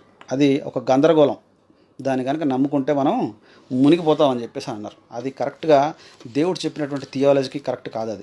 అది వీళ్ళు దేవుడు చెప్పేటువంటి స్వార్థకి వ్యతిరేకమైనటువంటిది, దుర్బోధ అని చెప్పేసి మనకి పౌలు గారు కానీ పేతురు కానీ మనకు చెప్తున్నట్టుగా అర్థమవుతుంది. పౌలు గారు కూడా చాలా చక్కగా చెప్పారు. ఆయన కూడా ఖండించారు. ఆయన యాక్చువల్గా ఆ ఖండన వాక్యాలు వీళ్ళు చూడరు. అయితే ఇంకొకటి యెషయా గ్రంథము ఒకసారి చూద్దాం. యెషయా గ్రంథము వీళ్ళు మాట్లాడేటువంటి మాటల్లో ఈ యొక్క యెషయా గ్రంథాన్ని కూడా వీళ్ళు వాడతారు. 46వ అధ్యాయము 10వ వచనం ఏంటో చూద్దాం. నా ఆలోచన నిల్చుననియు, అంటే ఈ ప్రీ డెస్టినేషన్కి వీళ్ళు వాడేటువంటి ఇంకా ఉన్నాయి కొన్ని వాక్యాలు. ఈరోజు ఈ 2 తర్వాత ఇంకొన్ని వాక్యాలు మనం చూద్దాం యాక్చువల్గా ఎలాగా రెఫ్యూట్ చేయొచ్చు. Okay, 46 and 10 verse. నా ఆలోచన నిల్చుననియు, నా చిత్తమంతయు నెరవేర్చుకునేదనియు చెప్పుకొనుచు, ఆది నుండి నేనే కలగబో వాటిని తెలియజేయుచున్నాను, పూర్వకాలం నుండి నేనే ఇంకా జరగని వాటిని తెలియజేసి ఉన్నాను. ఇక్కడ చూడండి, నా ఆలోచన నిలుచుననియు, తర్వాత నా చిత్తమంతయు నెరవేర్చుకునేదననియు. అంటే దేవుడి యొక్క చిత్తము, అంటే గాడ్స్ ప్లాన్, ఆయన చిత్తాన్ని అంటే నెరవేర్చుకుంటాడంటే ఎలాగా? ఆ ఎలక్టెడ్ లిస్టులోంచి ఆయన తయారు చేసుకున్నాడు కాబట్టి వాళ్ళ నుంచే చేసుకుంటాడంట. తర్వాత ఆది నుండి నేనే కలగబో వాటిని తెలియజేస్తున్నాను, అంటే ఏం జరగబోతుందో ఏం కలగబోతుందో కూడా నేను తెలియజేస్తున్నాను. ఎవరికి? ఎలక్టెడ్ పీపుల్కి. తర్వాత పూర్వకాలం నుండి నేనే ఇంకా జరగని వాటిని తెలియజేస్తున్నాను. సో ఇది ఇక్కడ వరకు తీసేసుకుంటారు కాబట్టి ఇది ఎలక్షన్ లిస్ట్. ఇది ఎవరికైతే దేవుడు ఎలక్షన్ ఇవ్వాలనుకున్నాడో వాళ్ళకి చెప్తున్నాడో వాళ్ళ వరకు మాత్రమే లిమిట్ చేశాడు అనేది వీళ్ళు చెప్పేటువంటిది. ఇది యాక్చువల్గా దీని సందర్భానుసారంగా కనుక చూస్తే మనం ఈ 46వ అధ్యాయం కనుక చూస్తే, ఇక్కడ 46 3వ వచనం నుంచి చూస్తే మనం ఈ పైన కింద చదవకపోతే గందరగోళంగా ఉంటుంది నిజంగానే. మనకి మరి ముస్లిం సోదరులు కూడా వచ్చేసి ఇట్లాగే ఒకటే వాక్యం అక్కడే మట్టుకొని మాట్లాడతారు కదా, ఇది అలాగే ఉంటుంది. ఈ స్టడీ కూడా అలాగే ఉంటుంది. వీళ్ళు కూడా ఏంటంటే సందర్భం మన పైకి కింద మాట్లాడరు, ఇంకా ఆ పైన ఏంటి కింద ఏంటి సందర్భం దాన్ని రిప్రజెంట్ చేయడం, ఆ యొక్క కోట్ని ఆ యొక్క వర్స్నే రిప్రజెంట్ చేసేస్తారు, ఇంటర్ప్రిటేషన్ చేసేస్తారు దాన్ని. ఓకే, సో కాబట్టి 3rd వర్స్లో ఏముందంటే ఇక్కడ 46:3లో, యాకోబు ఇంటి వార్లారా, ఇశ్రాయేలు ఇంటి వార్లారా, శేషించిన వార్లారా, గర్భం పుట్టినది మొదలుకొని నా చేత భరింపబడిన వార్లారా. ఇక్కడ దేవుడు పాత నిబంధనలో ఏంటంటే యాకోబును అంటే ఇశ్రాయేల్ వార్లారా పిలుచుకుంటుండే ఆయన. ఓ యాకోబు, ఆయన ఇజ్రాయెల్గా చేశాడు. అందుకనే ఈ లోకమంతటిని ఆయన ఒక ఇజ్రాయెల్గా ఆయన పిలుచుకుంటున్నాడు. యెరూషలేం దేవాలయము అక్కడ అంటే దాని పైన ఉన్నటువంటి యెరూషలేం దేవాలయం మోడల్గా దేవుడు కింద అన్నాడు. తర్వాత అంటే అన్ని జనులందరికీ వాళ్ళకి ప్రవేశం ఉందన్నాడు. వాళ్ళకి లేదని చెప్పలేదు కదా, దేవుడు ప్రవేశం ఉందన్నాడు. తర్వాత మొదటివారు కడపటివారు అగుదురు అన్నాడు, కడపటివారు మొదటివారు అగుదురు అన్నాడు. అంటే కడపటివారు మొదటివారు అని అంటే డైరెక్షన్లో ఇటున్నప్పుడు రివర్స్ డైరెక్షన్ అయ్యారు అనుకోండి, ఆ కడపటి వారు ఫస్ట్ వాళ్ళు అవుతారు కదా. దేవుడు అదే చెప్తున్నాడు. సో అది కూడా చెప్పాడు, ఆ మాట కూడా క్రీస్తు క్లియర్గా చెప్పాడు. సో ఇక్కడ మరి ఈ మాటలు చెప్తూ ఎవరికంటే ఇశ్రాయేల్ ఇంటి వార్లారా, శేషించిన వార్లారా, గర్భం పుట్టినది మొదలుకొని నా చేత భరింపబడిన వార్లారా, తల్లి ఓడిలో కూర్చుండని మొదలుకొని నేను చంక పెట్టుకున్న వార్లారా, నా మాట ఆలకించుడి అని ఏమంటాడు? నా మాట ఆలకించండి అంటుండే. ఇక్కడ కూడా పాత నిబంధనలో కూడా దేవుడు ఏమంటుండే అంటే, ఇదిగో నేను ముందుగానే చేశాను కాబట్టి మీరు ఏం చేసినా పర్లేదు నడుస్తుందని అనట్లేదు ఆయన. నా మాట ఆలకించండి అంటూనే మరియు ముదిమి వచ్చే వరకు నిన్ను ఎత్తుకొని వాడు నేనే, తల వెంట్రుకలు నెరవే వరకు నిన్ను ఎత్తుకొని వాడు నేనే చేసి ఉన్నాను, చంక పెట్టుకుని వాడు నేనే, నిన్ను ఎత్తుకొని రక్షించువాడు నేనే. మేము సమానమని నన్ను ఎవనికి సాటి చేయుదురు, మేము సమానమని ఎవని నాకు పోటీగా చేయుదురు. ఇది ఇప్పుడు ఈ రోజులో జరుగుతుంది. దేవుని తీసుకెళ్ళి మనం పోల్చడము లేదంటే అది కూడా జరుగుతుంది. అది ఈ మాట ఆయన కూడా అది కూడా మాట్లాడుతుంటాడు చేస్తూ, దానికి సాగిలపడి నమస్కారం చేయటకై సంచి నుండి బంగారం మెండుగా పోయివారును వెండి తూచువారును దాని దేవతగా నిరూపించవలనని కంసాలిని కూలికి పిలుతురు. వారు భుజం మీద దాన్ని ఎక్కించుకొందురు, దాన్ని మోసుకొని పోయి తగిన చోట నిలబెడుతురు. ఆ చోటు విడవకుండా అది అక్కడనే నిలుచును. ఒక్కడు దానికి మొరపెట్టినను అది ఉత్తరం చెప్పదు. వాని శ్రమ పోగొట్టి ఎవరిని రక్షింపదు. దీని జ్ఞాపకం చేసుకునే ధైర్యంగా ఉండుడి. దేవుడు ఏం చెప్తున్నాడంటే ఇశ్రాయేల్ ప్రజలకి, బాబు మొదటి నుంచి మిమ్మల్ని రక్షిస్తూ వస్తున్నాను, జాగ్రత్తగా ఉండండి, మీరు నా మాటను ఆలకించండి. ఇదిగో మీరు ఈ యొక్క మీ సొంత చేతులతో చేసుకున్నటువంటి దేవుళ్ళను మీరు దగ్గరికి వెళ్ళొద్దు. మీరే కంసాల చేత చెక్కించుకున్నటువంటి మీరు నిర్మించుకున్నటువంటి దేవుళ్ళు కాదు, నేను దేవుణ్ణి అని చెప్పేసి ఆయన చెప్తూ అక్కడ వాళ్ళని హెచ్చరిస్తూ బుజ్జగిస్తూ ఇవన్నీ మీరు జ్ఞాపకం చేసుకోండి అంటూ, అతిక్రమం చేయువారులారా దీన్ని ఆలోచించుడి, చాలా పూర్వం జరిగిన వాటిని జ్ఞాపకం చేసుకునండి. దేవుడను నేనే మరి ఏ దేవుడు లేడు, నేను దేవుడును నన్ను పోలిన వాడేవాడు లేడు, నా ఆలోచన నిల్చుననియు నా చిత్తమంతయు నెరవేర్చుకునేదననియు చెప్పుకొనుచు ఆది నుండి నేను కలగజేయబో వాటిని అన్నిటిని తెలియజేస్తున్నాడు. పూర్వకాలం నుండి నేనే ఇంకా జరిగిన వాటిని తెలియజేస్తున్నాడు. ఆ తర్వాత కింద వాక్యాలు కూడా చూస్తే, నా యొక్క నీతిని దగ్గరకు రప్పించి ఉన్నాను, అది దూరం లేదు, నా రక్షణ ఆలస్యం చేయలేదు, సియోన్లో రక్షణ ఉండని. అంటే ఇది ఇశ్రాయేల్ ప్రజలకి చెబుతూ వాళ్ళని అంటే వారిని ఎన్నుకున్నాడు కాబట్టి అక్కడి నుంచి ఏమంటుండంటే అది మరి సర్వలోకానికి వెళ్ళాలి కదా. మరి ఆయన ఇచ్చినటువంటి ఒక వాక్యాలు అంటే ఈ మొత్తం ఇది కనుక పైనుంచుకుంది ఈ చివరి వరకు చూస్తే, ఇది ఇశ్రాయేలు నాకు మహిమను అనుగ్రహించుచున్నాను. సో అంటే మొదటగా ఆయన అందుకని పాత నిబంధన ఒక షాడోగా ఒక షాడోగా ఒక నీడగా చేశాడు. ఆ నీడ ఇశ్రాయేలును అని పిలుచుకుంటున్నాడు. ఇప్పుడు లోకమంతటిని ఇశ్రాయేల్గా పిలుచుకుంటున్నాడు ఆయన. ఈ లోకంలో ఉన్న వాళ్ళందరూ ప్రభు దగ్గర రావాలని చెప్పేసి ఇప్పుడు దీన్ని వీళ్ళు ఓన్లీ ఎలక్టెడ్ లిస్ట్కి ఇక్కడికే రెస్ట్రిక్ట్ చేస్తారా? ఇక్కడ వరకే ఆగిపోయిందా? ఇది ఎఫ్ఎస్సి పత్రికలో ఒకటి పికప్ చేసుకున్నారు, ఇక్కడ వచ్చేసి పికప్ చేసేసుకుంటారు. ఇంకా అంతే. ఇంకా ఇది తర్వాత ఇంకొన్ని ఉన్నాయి కొన్ని వాక్యాలు, అదొకటి ఇదొకటి అంతవరకే. ఇక దాని నుంచి వాళ్ళు దూరంగా వెళ్ళరు. దాని యొక్క వివరణ మరి దాని ముందు వెనక ఏముంది, దాని యొక్క సందర్భం ఏముంది కూడా అది చూడరు. కాబట్టి మిగతా వాక్యాలు మనం చూద్దాం. లూకా సువార్త 15వ అధ్యాయం 10వ వచనం చూద్దాం. యేసుక్రీస్తు వారు ఏమంటారంటే, అటువలే మారు మనస్సు పొందు ఒక పాపి విషయమై దేవుని దూతలేట సంతోషం కలుగునని మీతో చెప్పుచున్నా అన్నాడు. మారు మనస్సు పొందు ఒక పాపి విషయమే అంట. అంటే ఇప్పుడు మారు మనస్సు పొందండి అని యేసుక్రీస్తు ఎందుకు చెప్తున్నాడు? ఎలక్టెడ్ లిస్ట్ వాళ్ళకి తెలుసు కదా, వాళ్ళకి అవసరం లేదు కదా, మళ్ళీ చెప్పాల్సిన అవసరం ఉంది. వాళ్ళని ఎట్లయినా రక్షించుకుంటాడు ఆయన. మారు మనస్సు పొందు ఒక పాపి అన్నప్పుడు ఎవరు? నాన్ ఎలక్టెడ్లో ఉన్నట్టే కదాడు. ఆ నాన్ ఎలక్టెడ్ వాడికి మరి ఏం చెప్తున్నాడు? నువ్వు మారు మనసు పొందు, నువ్వు రక్షణ పొందాలంటే అని యేసుక్రీస్తు వారు బోధిస్తున్నారు. యేసుక్రీస్తు బోధకు కూడా ఇది వ్యతిరేకమైనటువంటి బోధే. ఇది మామూలుగా మన మీద వచ్చేసి మనం చెప్తున్నామని చెప్పేసి కాదు. యేసుక్రీస్తు మాటలు కూడా అది యోహాను సువార్త 4వ అధ్యాయము 42వ వచనం కూడా చూద్దాం.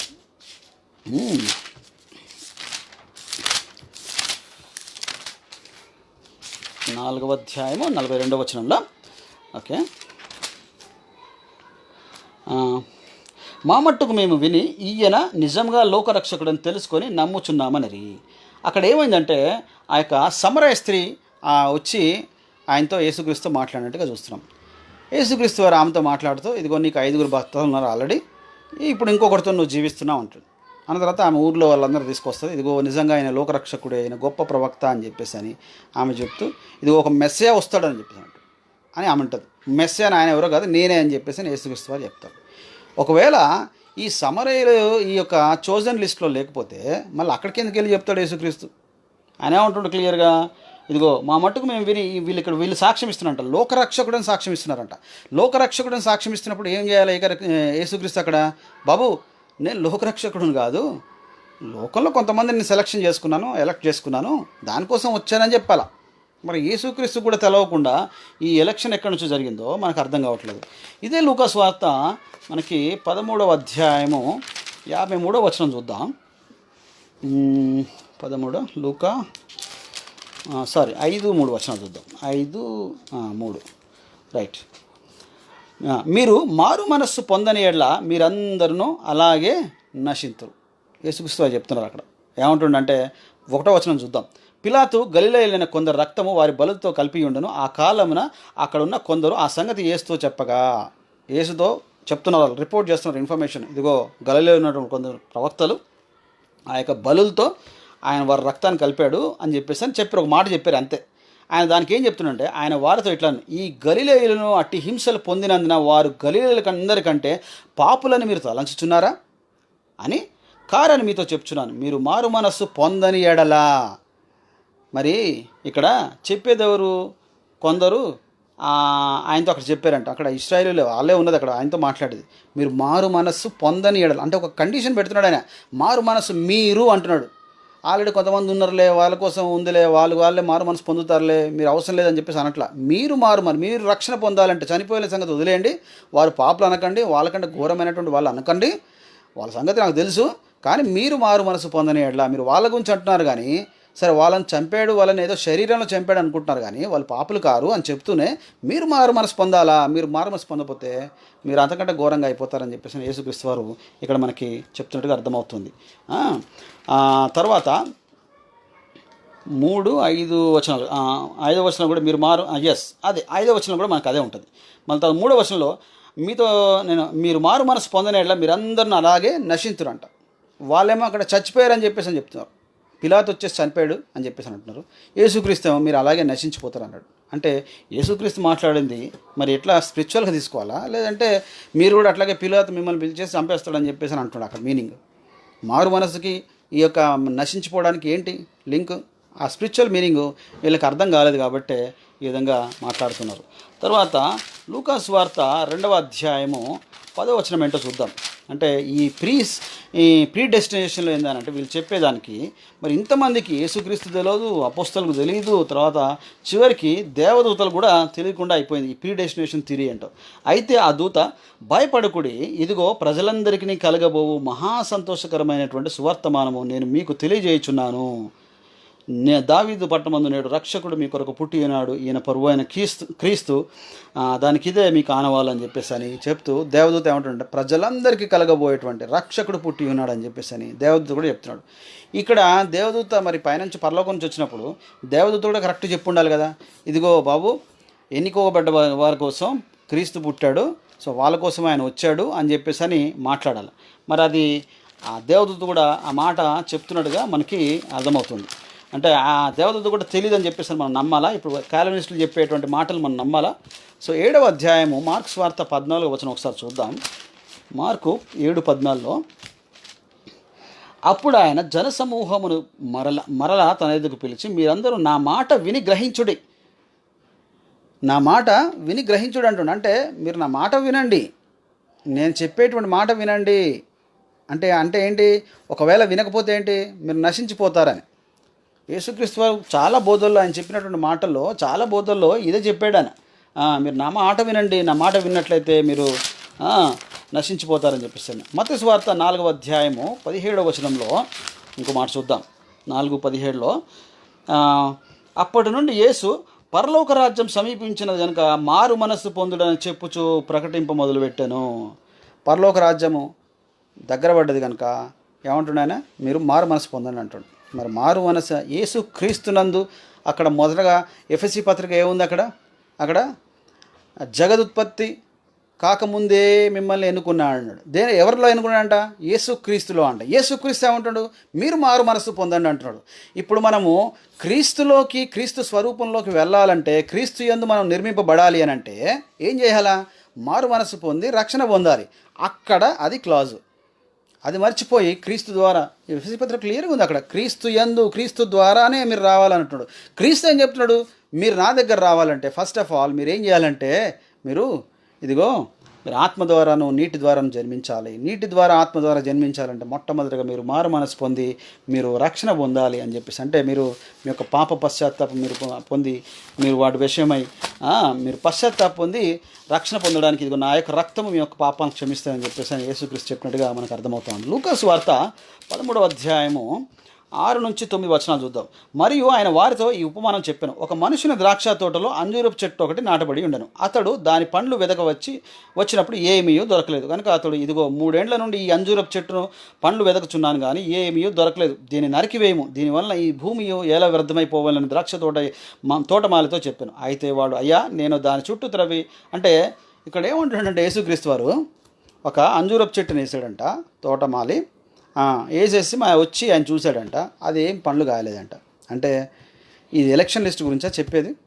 అంటే దేవుడు విత్తనం విత్తుతున్నాడు నిన్ను ఇక్కడ ఈ లోకంలో.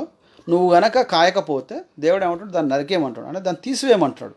మరి ఇప్పుడు ఈ ఎలక్షన్ లిస్టు ఎవరైతే ఎన్నుకోబడ్డ వాళ్ళో, మరి వాళ్ళు ఈ యొక్క దానిలో ఉంటే నరికివేయబడతారా లేదా? అది ఆ మాట గురించి వీళ్ళు మాట్లాడొద్దు. యోహాను సువార్త 6వ అధ్యాయము 6:36 ఏంటో చూద్దాం మనం. యేసుక్రీస్తు వారు ఏం చెప్తున్నారో క్లియర్గా మనకి వచనాలు. అందుకనే సందర్భానుసారంగా మాట్లాడితే, సందర్భానుసారంగా దాన్ని అర్థం చేసుకుంటే దాని మీనింగ్ ఏంటో తెలుస్తుంది. ఓన్లీ 2-3 పదాలు పట్టుకొని ప్రీ డెస్టినేషను అక్కడెక్కడో ఉందని చెప్పేసి ఇక్కడ మోసుకొచ్చేసేసి జనాలకి పరిచయం చేసేస్తామని అంటే, ఫస్ట్ ఆఫ్ ఆల్ ఇది నేర్చుకోవాలి. అది నేర్చుకోకుండా, తెలియకుండా సంఘానికి పరిచయం చేస్తానంటే చాలా, మరి అది ప్రజలందరికీ తెలుసు. బేసిక్ మనకి గాస్పల్ తెలియని విషయం కాదు. అలాంటి వాళ్ళు అసలు యాక్చువల్గా గాస్పల్ చేయకూడదు కూడా. ఎందుకంటే ప్రీ ఎలక్టెడ్ లిస్ట్ ఉంటే, ప్రీ డెస్టినేషన్ లిస్ట్ ఉంటే గాస్పల్ ఎందుకు అవసరం ఉంది వాళ్ళకి? వాళ్ళు ఫ్రంట్ లైన్లో ఉండేసి నిలబడి మేము మతోన్మాదులతో మేము చెప్తాం, వాళ్ళతో నువ్వెట్లా మాట్లాడతావు? అసలు నీకు హక్కే లేదు. ఉంటే అటు ఉండాలి అంటే ఇటు ఉండాలా.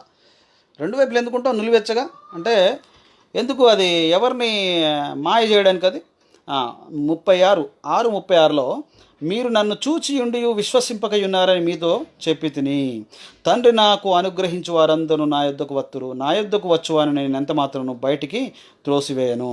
సో ఈ యొక్క వాక్యము, తండ్రి ఇక్కడ నాకు అనుగ్రహించు వారందరూ అన్నాడు. తండ్రి నా యొద్దకు నాకు అనుగ్రహించు వారు అన్నప్పుడు యేసుక్రీస్తు తనకి ఇవ్వాలనంటే ఫస్ట్ ఆఫ్ ఆల్ యేసుక్రీస్తు ఏమంటున్నాడు? నువ్వు ఏం పొందాలా? మారు మనసు పొందాలా. తండ్రి ఏ విధంగా అనుగ్రహిస్తున్నాడంటే ఇదే, మారు మనసు పొందితేనే నీకు రక్షణ అంటుండే యేసుక్రీస్తు. డైరెక్ట్గా తండ్రి నాకు ఇచ్చాడు కాబట్టి ఒక లిస్ట్ ఇచ్చాడు. ఇక్కడ ప్రీ ఎలక్టెడ్ లిస్టులానే ఉంది ఇక్కడ, కానీ ఆ లిస్ట్ ఇచ్చాడా తండ్రి కానీ రైట్ ఓకే అని చెప్పేసి అంటుండే యేసుక్రీస్తు అనట్లేదు. మళ్ళీ దానికి ఏముంటుండే ఆయన? మీరు మారు మనసు ఒక కండిషన్ పెడుతుండే ఆయన. అందుకనే తండ్రి ఎవరిని ఇచ్చాడంట? ఈ లోకాన్ని అంతటిని ఇచ్చాడంట. తండ్రి ఒకరినిద్దరు నేయలేదు. క్రీస్తునందు ఒకసారి కొలస్సీ పత్రిక 1వ అధ్యాయం చూద్దాం. తండ్రి క్రీస్తుకి ఎట్లా ఇచ్చాడంటే చక్కగా మనకు అక్కడ అర్థమవుతుంది. యాక్చువల్లీ క్రీస్తే మనకి చెప్తున్నట్టుగా మనకు అర్థమవుతుంది. ఆయన ఏ విధంగా మరి తండ్రి క్రీస్తును నిన్న చూసాం మనం. యాక్చువల్గా 1వ అధ్యాయము 15 కొలస్సీ పత్రిక 16 చూద్దాం. ఏలయనగా ఆకాశమందున్నవి, భూమి యందున్నవి, దృశ్యమైనవి గాను అదృశ్యమైనవి గాను, అవి సింహాసనములైనను, ప్రభుత్వములైనను, ప్రధానులైనను, అధికారములైనను సర్వమును ఆయన యందు సృజింపబడను. సర్వమును ఆయన ద్వారాను ఆయనను బట్టి సృజింపబడను. ఆయన అన్నిటికంటే ముందుగా ఉన్నవాడు. ఆయనే సమస్తమునకు ఆధారభూతుడు. సంఘము అను శరీరమునకు ఆయనే శిరస్సు. ఆయన అన్నిటిలో ప్రాముఖ్యం కలిగిన నిమిత్తము ఆయన ఆది అయ్యుండి మృతుల నుండి లేచుటలో ఆది సంభూతుడాయను. తండ్రి అంట క్రీస్తును అంటే ఆయన ఆకర్షిస్తేనే కానీ క్రీస్తు దగ్గర రారు. ఇప్పుడు క్రీస్తు దగ్గర రారంటే క్రీస్తులో ఏముందనంటే సమస్తం. చూడండి, ఇవన్నీ లిస్ట్ అంతా చదివాడు ఇక్కడ. ఏలైనగా ఆకాశం ఉందవన్నీ, భూమి యందున్నవి, దృశ్యమైనవి కానీ అదృశ్యమైనవి కానీ, అవి సింహాసనములైనను, ప్రభుత్వములైనను, ప్రధానులైనను, అధికారులైనను సర్వమును ఆయన యందు సృజింపబడను. సో రాజ్యాలు అంటే ఈ లోక రాజ్యం, ఈ యొక్క లోకమంతా ఆయన యందు నిర్మింపబడి ఉన్నవి. ఈ సంగతి సాతానుగాడికి తెలుసు కాబట్టి యేసుక్రీస్తు వారిని ఏం చేశాడు? తీసుకెళ్ళి, యేసుక్రీస్తు నువ్వు రా, ఇక్కడ రా, ఈ రాజ్యాలన్నీ నీకు ఇచ్చేస్తాను, నా కాళ్ళకు మొక్కు అన్నాడు. వాడు అక్కడే కదా శోధించింది. వాడికి తెలుసు యేసుక్రీస్తుకు ఏమి ఇవ్వబడ్డది, యేసుక్రీస్తులో ఏం నిర్మింపబడ్డది అనేది. సో వాడి యొక్క అధికారం కోసమే వాడు వచ్చేసి ఆదాంను పడేశాడు. ఆ తర్వాత యేసుక్రీస్తు వచ్చేసి రక్షణ చేశాడు. మరి అదంతా మర్చిపోయి మనం 1-2 వాక్యాలు మనం చూస్తామనంటే ఎలాగాది? సో అంటే ఇక లిస్ట్ ఒకటి చూద్దాం. మనం ప్రకటన గ్రంథము 7వ అధ్యాయము ఒకసారి వీళ్ళు ఎలక్షన్ లిస్ట్ చెప్తున్నారు కదా, ఏది దేవుడు ముందుగానే చేశాడు కాబట్టి ఇంకా చాలా కొన్ని వాక్యాలు ఇంకొక చూపిస్తారు. ఎలక్షన్ లిస్ట్ ఉంది, ఎలక్టెడ్ పీపుల్ ఉన్నారు అని చెప్పేసి అని. 7వ అధ్యాయం 4-9 వచనం చూద్దాం. మరియు ముద్రింపబడిన వారు లెక్క చెప్పగా వింటిని. ఇశ్రాయేలు గోత్రములన్నింటిలో ముద్రింపబడిన వారు 1,44,000 మంది. ఇక్కడ ఎలక్షన్ లిస్ట్ దేవుడు చెప్పాడు చూసారా, ఇశ్రాయేల్ గోత్రాల్లో అంట. ఎస్, ఇప్పుడు ప్రీ డెస్టినేషన్ లిస్ట్ ఇక్కడ వాళ్ళు చెప్పినట్టుగా, క్యాల్వినిజంలో చెప్పినట్టుగా వాళ్ళు ఒక లిస్ట్ అనేది దేవుడు చెప్పాడు. రైట్, బాగుంది. ఇక్కడ 1,44,000 ఎవరి నుంచి అంట? ఇశ్రాయేల్ గోత్రాల్లో నుంచి అంట. అది ఎప్పుడు? అంత్యకాల దినాల్లో ఇది జరగబోయేటువంటిది. తర్వాత మళ్ళీ 9వ వచనం చూద్దాం. అంటే ఇక వాళ్ళు తప్పించి మిగతా వాళ్ళు కదా, ఇప్పుడు మనం అందరం కాదా అని అంటే, అక్కడ 9వ వచనంలో ఏం చెప్తున్నా అంటే, అటు తర్వాత ఇవన్నీ గోత్రాలన్నీ చెప్పాడు అక్కడ. అవన్నీ వాక్యంలో గోత్రాలన్నీ వస్తాయి. అటు తర్వాత నేను చూడగా ఇదిగో ప్రతి జనంలో నుండి, ప్రతి వంశంలో నుండి, ప్రజలలో నుండి, ఆయా భాషలు మాట్లాడు వారిలో నుండి వచ్చి ఎవడనూ లెక్కింపజాలని ఒక గొప్ప సమూహము కనబడను. వారు తెల్లని వస్త్రములు ధరించుకున్న వారై ఖర్జూర మట్టలు చేత పట్టుకొని సింహాసనం ఎదుట గొర్రెపిల్ల ఎదుటను నిలబడి, సింహాసనాసీనుడైన మా దేవునికి, మా గొర్రెపిల్లకును, మా రక్షణకై స్తోత్రమని మహాశబ్దంతో ఎలుగెత్తి చెప్పిరి. దేవదూతలందరినూ సింహాసనం చుట్టూను, పెద్దల చుట్టూను, ఆ 4 జీవుల చుట్టూ నిలబడి ఉండిరి అని చెప్పేసి అని వాక్యం సెలవిస్తూ ఉంది. ఏంటంటే ఇక్కడ కౌంట్ ఏమని ఇచ్చాడు ఇక్కడ దేవుడు. అటు తర్వాత నేను చూడగా ఇదిగో ప్రతి జనంలో నుంచి చేశాడంట, ఆయా భాషలు మాట్లాడే అందరూ, ప్రతి వంశంలో నుండి అంట, అన్నీ అంట, ఎవడను లెక్కింపజాలని ఒక గొప్ప సమూహం కనబడిందంట. ఎవడను లెక్కింపజాలని ఒక గొప్ప సమూహం అంటే ఇక్కడ లిస్ట్ ఏమైనా దేవుడు చెప్పాడా? ఇప్పుడు ప్రీ ఎలక్టెడ్ అని చెప్పేసి అన్నాడు కదా, మరి ప్రీ డెస్టినేషన్లో ఒక నంబర్ ఉంది, దేవుడికి ఒక నంబర్ ఉంది. ఆ నెంబర్ ప్రకారంగానే వర్క్ చేస్తున్నాడు. మనం అందరం ఆ నెంబర్లో ఉన్నాం కాబట్టి రక్షింపబడ్డాం పై, లేదంటే నీ వల్ల కాదు అసలు అని చెప్పేసి అని అంటారు కదా. మరి ఆ నంబర్ ఏమో ఇక్కడ దేవుడేమో ఎవడను లెక్కింపజాలని చెప్పేసి అంటే ఏంటి ఆ లిస్ట్ ఏంటి? మరి అక్కడ కూడా దేవుడు ప్రకటన గ్రంథం లాస్ట్కి చివరికి దేవుని యొక్క సముఖంలో వచ్చి నిలబడ్డప్పుడు కూడా అక్కడ కూడా నెంబర్ చెప్పడా? ఇక్కడ ఇశ్రాయేలు గోత్రాల నెంబర్ చెప్పాడుగా దేవుడు. మరి ఇక్కడ ఈ నెంబర్ ఏమైంది? ఇక్కడ చెప్పొచ్చు కదా, ఏదో 100 కోట్లు, 1000 కోట్లు, 2000 కోట్లు అని చెప్పొచ్చు కదా దేవుడు. సృష్టింపబడ్డ దగ్గర నుంచి ఇప్పటి వరకు ఒకవేళ ఆయనకు ఒక నెంబర్ ఉంది కదా, ఆ నెంబర్ ఆయన ముందే చెప్పాడు కదా, ఆ నెంబర్ చెప్పొచ్చు కదా. ఇశ్రాయేల్ గోత్రాలకి ఆ యొక్క చివరి దినాలు వాళ్ళు ఉన్నటువంటి వాళ్ళకి ఆ యొక్క గోత్రాల్లోంచి 1,44,000 ఉంది అన్నాడు ఒక మాట. తర్వాత మిగతా వాళ్ళు ఇంకా తర్వాత ఎవరెవరు ఎట్లా అన్నది తర్వాత చెప్తున్నాడు. ఇవన్నీ ఆ యొక్క అన్యజనుల్లోంచి చాలా భాషల్లోంచి మాట్లాడేటువంటి వాళ్ళందరూ మాట్లాడుతున్నాడు చెప్తున్నాడు. అంటే ప్రీ డెస్టినేషన్ అనేది ఈ క్యాల్వినిజంలో వీళ్ళు వాడేటువంటి అంటే ఆ యొక్క వాళ్ళు ఆ మెథడ్ని చూసినట్లయితే మనకి ఎక్కడ కూడా అది నిలబడుతున్నట్టుగా మనకు తెలియట్లేదు. సో అంటే 25 మత్తయి సువార్త 25:41 కనుక చూస్తే వీళ్ళు చెప్పేటువంటి విధానానికి చాలా అంటే అది అంటే దేవుడి యొక్క జడ్జిమెంట్ కూడా అంటే ఆయనకి తెలీదా అంటే మనం హ్యూమన్ మైండ్లో ఒక మనుషుడిగా ఆలోచిస్తే అసలు ఈ మాట ఎందుకు అంటున్నాడు అని మనమే అనొచ్చు.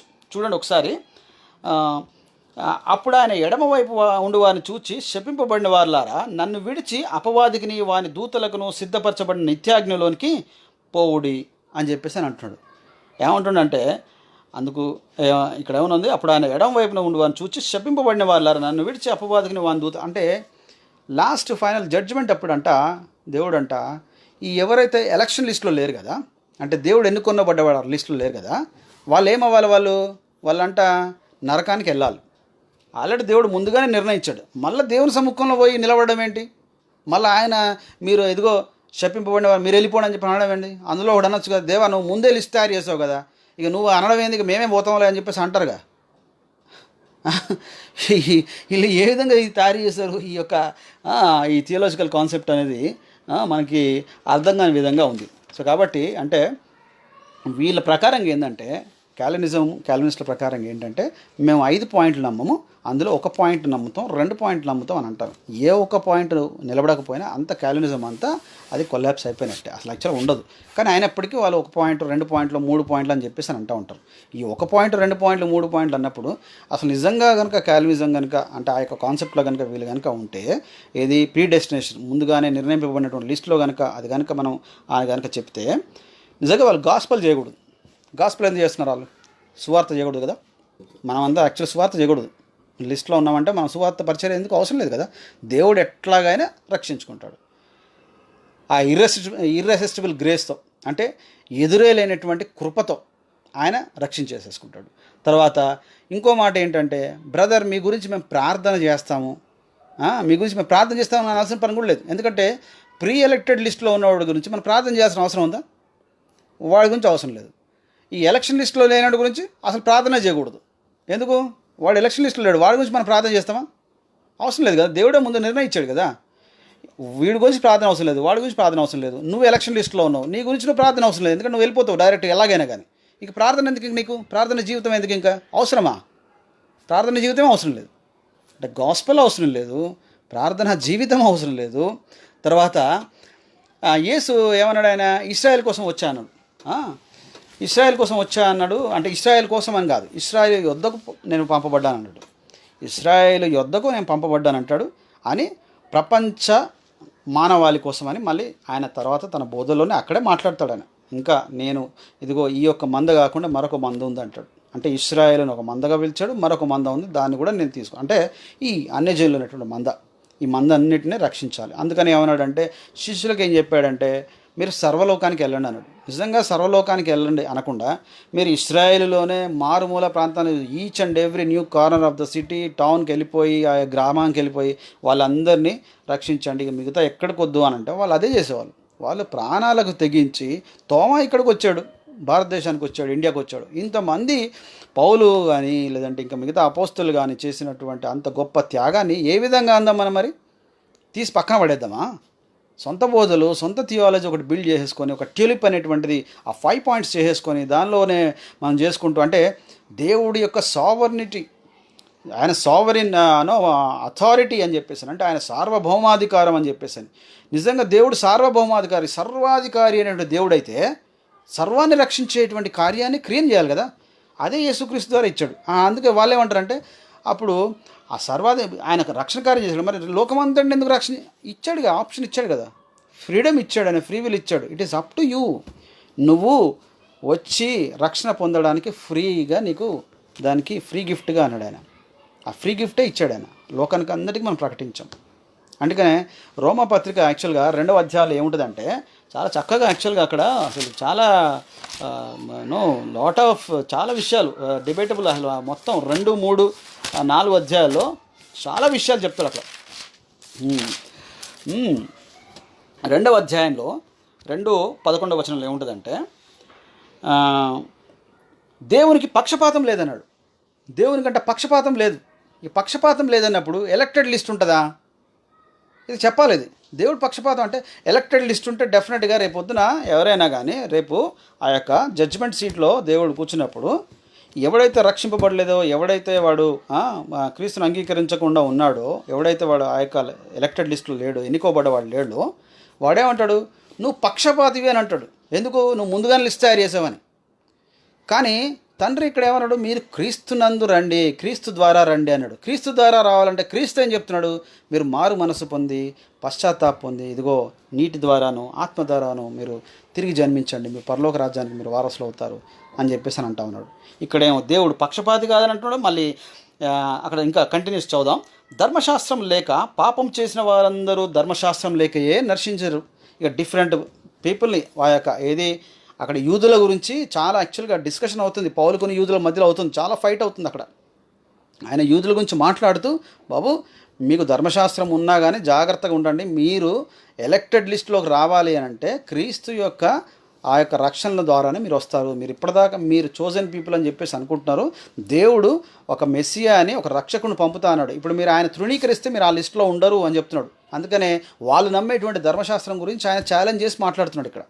ఇక ధర్మశాస్త్రం తెలియని వారి గురించి ఏంటంటే వారు మనసాక్షి ప్రకారంగా అని చెప్పేసి అని పౌలు గారు క్లియర్గా చెప్తున్నాడు. ఇక్కడ చూడండి 14వ వచనంలో కూడా 13 కూడా చూద్దాం. ధర్మశాస్త్రం వినివారు దేవుని దృష్టికి నీతిమంతులు కారు కానీ ధర్మశాస్త్రం అనుసరించి ప్రవర్తించే వారు నీతిమంతులుగా ఎంచబడతారు. ధర్మశాస్త్రం లేని అన్యజనులు స్వాభావికంగాను వారు ధర్మశాస్త్రం లేని వారనను తమకు తామే ధర్మశాస్త్రం అయినట్టున్నారు. అటువారు మనస్సాక్షి కూడా సాక్ష్యం ఇచ్చుచుండగను, వారి తలంపులు ఒకదాని మీద ఒకటి తప్పు లేక తప్పు లేదని చెప్పుచుండగను ధర్మశాస్త్రము సారము తమ హృదయంలో యందు వ్రాయబడినట్టు చూపుచున్నారు. దేవుడు నా సువార్త ప్రకారము యేసుక్రీస్తు ద్వారా, ఇక్కడ చూడండి మళ్ళీ యేసుక్రీస్తుని పక్కన పెట్టి మాట్లాడలేదు, మళ్ళీ యేసుక్రీస్తు నా యొక్క సువార్త ప్రకారం అంట యేసుక్రీస్తు ద్వారా మనుష్యుల రహస్యములను విమర్శించు దినమందు ఈలాగు జరుగును. యేసుక్రీస్తు ద్వారా జరగాలి ఇదంతా. మళ్ళీ again the judgment has to happen through him only. So అంటే ఇక్కడ క్లియర్గా ఏంటంటే ఈ వాక్యాలు ఇంకా మీరు అక్కడే ఇంకా కింద మనకి అబ్రహాం యొక్క విశ్వాసం సంగతి కూడా చూస్తే అసలు క్లియర్గా ఉంటుంది. అబ్రహాం ఎట్లనే నీతిమంతుడు తీర్చబడ్డాడు ఆయన విశ్వాసం మూలంగానే. మనం ఎట్లా నీతిమంతులు తీర్చబడుతున్నాం? విశ్వాసం ద్వారా. ఎవరిని? దేవుడిని నమ్ముట ద్వారా. దేవుడు ఏమని చెప్పాడు? ఏమని నమ్మమన్నాడు ఆయన మీరు మారు మనసు పొంది రక్షణ పొందాడని చెప్పేసి అన్నాడు. అందుకని 3వ వచనంలో కూడా స్టార్టింగ్లో, అట్లయితే యూదునకు కలిగిన గొప్పతనమేమి, సున్నతి వలన ప్రయోజనమేమి. సో అదొక జస్ట్ ఇస్ అ మార్క్ అన్నాడు, అది అంతే. నో, ఇట్స్ సింబాలిక్గా దేవుడు ఇచ్చాడు. తర్వాత మీరు రక్షణ పొందాల్సింది అసలైంది ఉంది అని చెప్పేసి పౌలు చెప్తూ, ఇదిగో 11వ వచనంకి వచ్చేసరికి, నీతిమంతుడు లేడు, ఒక్కడును లేడు, గ్రహించువాడు లేడు, దేవుని వెదకువాడు లేడు, అందరూ త్రోవ తప్పి ఏకంగా పనికిమాలిన వారి, మేలు చేయవాడు లేడు, ఒక్కడని లేడు. వారి గొంతుకు తెరిచిన సమాధి, తమ నాలుకతో మోసం చేదురు, వారి పెదవుల క్రింద సర్పవిషం ఉన్నది, వారి నోటి నిండా శపించుట పగై ఉన్నవి, రక్తం చెందుటకు వారి పాదములు పరిగెత్తుచున్నవి అని చెబుతూ 20వ వచనంకి వచ్చేసరికి, ఏలైనగా ధర్మశాస్త్ర సంబంధమైన క్రియలములుగా ఏ మనుషుడు ఆయన దృష్టికి నీతిమంతులను తీర్చబడడు, ధర్మశాస్త్రం వలన పాపము ఎట్టిదో తెలియబడుచున్నది. కాబట్టి ఇట్లుండగా ధర్మశాస్త్రమునకు వేరుగా దేవుని నీతి బయలుపరచబడుచున్నది, దానికి ధర్మశాస్త్రమును ప్రవక్తలను సాక్ష్యం ఇచ్చుచున్నారు. అది ఏంటంటే, ఆ నీతి ఏంటంటే యేసు క్రీస్తునందలి విశ్వాస మూలమైనదై నమ్మువారందరూ కలుగు దేవుని నీతి అయి ఉన్నది. నమ్మువారందరూ అంటే ఇప్పుడు ఎలక్టెడ్ లిస్ట్లో ఉన్నాడని చెప్తున్నాడు ఇక్కడ పౌలు. నమ్మువాడనంటే ఎలక్టెడ్ లిస్ట్లో లేడనుకోండి, వాడిని నమ్ముతా అన్నాడు అనుకోండి, ఏమవుతారు అప్పుడు? వాడు నీతిమంతుడు తీర్చబడాలి, రక్షణ పొందాలాడు. ఇప్పుడు వీళ్ళు క్యాలెండర్స్లో ఏమంటారు? నువ్వు ఎలక్షన్ లిస్ట్లో లేవు, నువ్వు వెళ్ళిపో, నువ్వు నమ్మినా నువ్వు రక్షింపబడవు. లేదు, ముందుగానే దేవుడు లిస్ట్ తయారు చేశాడు, పక్కకి వెళ్ళిపో. మరి వీళ్ళ దగ్గర లిస్ట్ ఉందా? వీళ్ళ లిస్టులో అసలు వీళ్ళు ఉన్నారా? అసలు ఈ రక్షణ లిస్టులో అసలు వీళ్ళే ఉన్నారా? అసలు క్వశ్చన్ మార్క్. అసలు రేపు పొద్దున దేవుడు తీర్పు దినం, అరే మీరు నా లిస్టులో లేరు, పక్కకి వెళ్ళిపోండి అన్నాడు అనుకోండి వీళ్ళ ప్రకారంగా. అయ్యో దేవా, మేము మా జీవితం అంతా మేము క్యాలనిజం గురించి మోసి, ప్రీడెస్టినేషన్ గురించి చెప్పి, ముందుగానే రక్షింపబడతారు అని చెప్పేసి వాళ్ళందరికీ చెప్పి అందరు మేము సిద్ధపరిస్తే నువ్వు మమ్మల్ని లేకుండా చేసేసావా, మా లిస్టు లేదా, అయ్యో అదేంటని చెప్పేసి అనరా వీళ్ళు? సో ఇలాంటి కన్ఫ్యూజన్స్ వీళ్ళు చెప్పుకుంటూ మళ్ళీ లేదు అని చెప్పేసి అని ఆ యొక్క క్యాలనిజానికి ఆ యొక్క ప్రీడెస్టినేషన్ తీసుకొచ్చేసి మరి కలుపుతూ ఉంటాం. కాబట్టి మరి క్రీస్తు ద్వారా, క్రీస్తునందు మనము ఏ విధంగా అంటే ఆయన విశ్వసించు ద్వారా మనం నీతిమంతులుగా తీర్చబడ్డామన్నట్టుగా మనకు అర్థమవుతా ఉంది. కాబట్టి సో వాళ్ళు బైబిల్లో ఉన్నటువంటి వాక్యాన్ని కరెక్ట్గా దాన్ని చూసి వాళ్ళు మరి చదివితే బాగుంటుందని చెప్పేసి నేను వారిని ఆహ్వానిస్తున్నాను. వాళ్ళు ఎందుకంటే వాళ్ళు చేసేటువంటిది ఏంటంటే మీకు తెలీదు, వాళ్ళకంటే గొప్పలు, ఎవరికంటే గొప్పలు కాదు, బైబిల్ కంటే ఎవరు గొప్పలు కాదు కదా, అపోస్తలుల కంటే ఎవరు గొప్పలు కాదు కదా, క్రీస్తు కంటే ఎవరు గొప్పలు కాదు కదా. మరి బైబిల్ దగ్గర రావాలా? ఏదో బుక్కులు చదివాను, బుక్కులలో ఒక రాశారని అంటే అది ఓన్లీ ఒక వాక్యం పట్టుకొని దాని మీద పెద్ద వివరణ ఇచ్చేసి అది చదివేసి దానిలోకి వెళ్ళిపోయి అందులోంచి నేను ప్రశ్నిస్తానని చెప్పేసానంటే దాని ముందు వెనక వాక్యాలు ఎవరు రాయాలా, ఎవరు చెప్పాలా? చదువుకోవాలి. అందుకని బైబిల్ పట్టుకుంటే నీకు తెలుస్తుంది. ఎవరో రాసిన బుక్కులు పట్టుకొని నేను చెప్తా అంటే, అందుకనే దైవజనులు అనేటువంటి వాళ్ళు బుక్కులు రాసినప్పుడు, వాళ్ళు గ్రంథాలు రాసినప్పుడు వాళ్ళు ఏం చేశారంటే బైబిల్ గ్రంథాన్ని డైరెక్ట్ చేశారు. మీరు మా గ్రంథం దగ్గర రండి, మా బుక్ చదవండి, మీరు మా బుక్ చదివితే అంత అయిపోతుందని చెప్పేసి అనలేదు వాళ్ళు. బైబిల్ని మీరు బైబిల్ ఏం చెప్తుందో, బైబిల్ చెప్పున్నదేమనగా అని వాళ్ళు కోట్ చేస్తూ ఉంటారు వాళ్ళు. అందుకనే మనకి పాత నిబంధనలో కూడా ఇదిగో యెహోవా వాక్కు సెలవిచ్చినదేమనగా అని ఉంటే, కొత్త నిబంధనలకు వచ్చేసరికి ఆ వాక్కు శరీరధారిగా వచ్చి ఆ వాక్కు మన మధ్యలో నివసించినటువంటి యేసుక్రీస్తు ఏమనంటే, ఇదిగో నేను మీతో నిశ్చయంగా చెప్పుచున్నాను అన్నాడు. అది అక్కడేమో యెహోవా వాక్కు మీతో సెలవిచ్చినదేమనగా అని అంటే, ఆ వాక్కు ఇక్కడ శరీరధారిగా మీతో నేను నిశ్చయంగా, ఇంకా యెహోవా వాక్కు సెలవిచ్చినదేమనగా ఎక్కడ మనకు కనబడదు కొత్త నిబంధనలు. ఎందుకంటే ఆయన శరీరధారిగా వచ్చాడు కదా, ఆయన ఏమంటుండే మీతో నేను నిశ్చయంగా చెప్తున్నా అన్నాడు ఆయన. సో ఇంత మర్మము ఆ యొక్క మనకి దేవుడు క్లియర్గా స్పష్టంగా మనకు అంత బైబిల్ రాసి చెప్పింటే దాన్ని మనం పక్కన పెట్టేసి ఇదంతా మాట్లాడుతున్నారంటే, సో అది మనం చాలా మరి ఉన్నది కొద్దిమందే, వేళ్ళ మీద లెక్కబట్టినటువంటి వాళ్ళే ఉన్నారు. అంటే బయటికి రానిటువంటి వాళ్ళు మాత్రం మనకి, అంటే బయటకు వచ్చినటువంటి వాళ్ళు మాత్రం వాళ్ళే. సో కాబట్టి వాళ్ళ విషయమై జాగ్రత్తగా ఉందాం. వాళ్ళు చెప్పేటువంటి ఆ యొక్క వాదనలు కానీ, వాళ్ళు చెప్పేటువంటి అనవసరమైనటువంటి యొక్క దురుసు ప్రవర్తన ఉంటుంది వాళ్ళకి. ఇంకొకటి మీరు గమనించండి, వాళ్ళతో మాట్లాడుతున్నప్పుడు you cannot continue your argument. మీరు బైబిల్ కాదు బ్రదర్, ఈ వాక్యం ఉంది కదా, యేసుక్రీస్తు ద్వారానే కదా మరి అంటే, అరే అని చెప్పేసి మిమ్మల్ని ఏ విధంగా ఆపాలో ఆ విధంగా ఆపేస్తారు. ఆపడం అంటే వాళ్ళకి తెలుసు, ఆ ట్రిక్స్ అనే వాళ్ళు తెలుసు, మిమ్మల్ని దూషిస్తారు, ద్వేషిస్తారు. మరి వాళ్ళు ఇంకొక మాట, వాళ్ళు యాక్చువల్గా క్యాల్వినిజం గురించి వాళ్ళు డిబేట్ చేస్తూ ఆర్గ్యూ చేస్తున్నారు కదా. మనం క్యాల్వినిజం మనం నమ్మలేదనుకోండి, సపోజ్ నమ్మలేదనంటే మరి ముందుగానే దేవుడు మన లిస్ట్ తయారు చేసి పెట్టాడు కదా, మనల్ని కూడా క్యాలనిజం నమ్మొద్దు అనే లిస్ట్లో పెట్టాడు కదా. మరి వాళ్ళు అది అంగీకరించాలి. బ్రదర్ క్యాలనిజం లిస్ట్లో నువ్వు లేవు కాబట్టి నీకు అది లేదు, మేము నమ్ముతాం, మాకు ఇచ్చాడు కాబట్టి మేము ఇది అని చెప్పేసి అనాలి కదా. ఎందుకు అందరికి వచ్చి చెప్పాలి మళ్ళీ? అది తెలిసినోడికి ఎట్లాగో వాడు పోతాడు కదా. కాబట్టి ఇదంతా ఏంటనంటే గందరగోళం చేయడానికి, సంఘంలో అనవసరం అంటే ఈ యొక్క గందరగోళ పరిస్థితి తీసుకురావడానికి. ఏదో ఒకటి మాట పట్టుకొని ఎక్కడో ఎవడో రాశాడని చెప్పేసి ఆ పదం మంచిగా ఉంది, ఇంగ్లీష్ పదం బాగుందని చెప్పేసి అని, ఇంగ్లీష్ పదాలు చాలా బాగున్నాయి, ఇంకా చాలా ఉన్నాయి, అవన్నీ పట్టుకొని ఎలాడడానికి మనం బైబిల్ తీసుకొచ్చి చేయడం కాదు. సో దేవుని యొక్క రెండవ రాకడికి మనం సిద్ధపడాలి, సంఘాన్ని సిద్ధపరచాలి, సువార్తను మనం ప్రకటించాలి. సువార్త అనేది దేవుడు మనకిచ్చినటువంటి ఆ యొక్క గొప్ప భాగ్యం.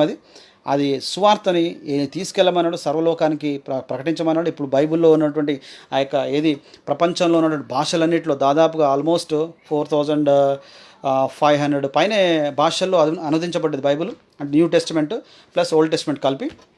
ఇంకా కొన్ని భాషలు ఇంకా ఓల్డ్ టెస్టిమెంట్ కూడా అవ్వాలి, కానీ న్యూ టెస్టిమెంట్ మాత్రం తర్వాత కొన్ని బుక్లు న్యూ టెస్టిమెంట్లో ఉన్న కొన్ని బుక్స్, కొన్ని ఒక్కొక్క గ్రంథం అంటే యోహాను సువార్త కానీ లేదంటే ఇట్లాగా కొన్ని గ్రంథాలే ఆ యొక్క భాషల్లో ముద్రించబడ్డాయి. ఇంకా అన్ని భాషల్లో ముద్రించబడాలి, అన్ని భాషల్లోకి అనువదింపబడాలి.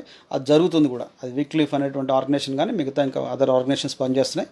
అదంతా సమస్తం అందరికి అయ్యాక అప్పుడు దెన్ అంటే ఈలోపు ఈ ప్రిపరేషన్ అంతా అవుతూ ఉంటుంది. అందుకనే యేసుక్రీస్తు అంటే ఈ ఎలక్టెడ్ లిస్ట్, మరి వీళ్ళు ఏం చెప్పేది ప్రతి భాషలో నుంచి ప్రకటన గ్రంథం క్లియర్గా చెప్పింది అక్కడ.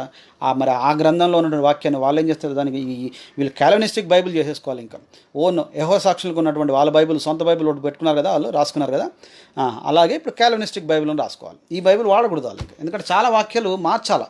లోకమంతటి కోసం యేసుక్రీస్తు లోకమందరి కోసం నా రక్తాన్ని కాచిన అంటే అక్కడ మనం ఏం మార్చాలి, వీళ్ళు ఏం మార్చాలని అంటే లోకమంతా కాదు అని చెప్పి ఎలక్టెడ్ కోసం, ఎన్నిక వారి కోసం మాత్రం, ఎన్నిక గల వారి కోసం మాత్రమే అని చెప్పేసి అని అనాలి. అంటే ఇట్లాంటి మాటలు చెప్తున్నప్పుడు సో చాలా జాగ్రత్తగా మనం వారితో ఈ వాక్యాలు మాట్లాడి వాళ్ళని మనము ఎడ్యుకేట్ చేయాలి.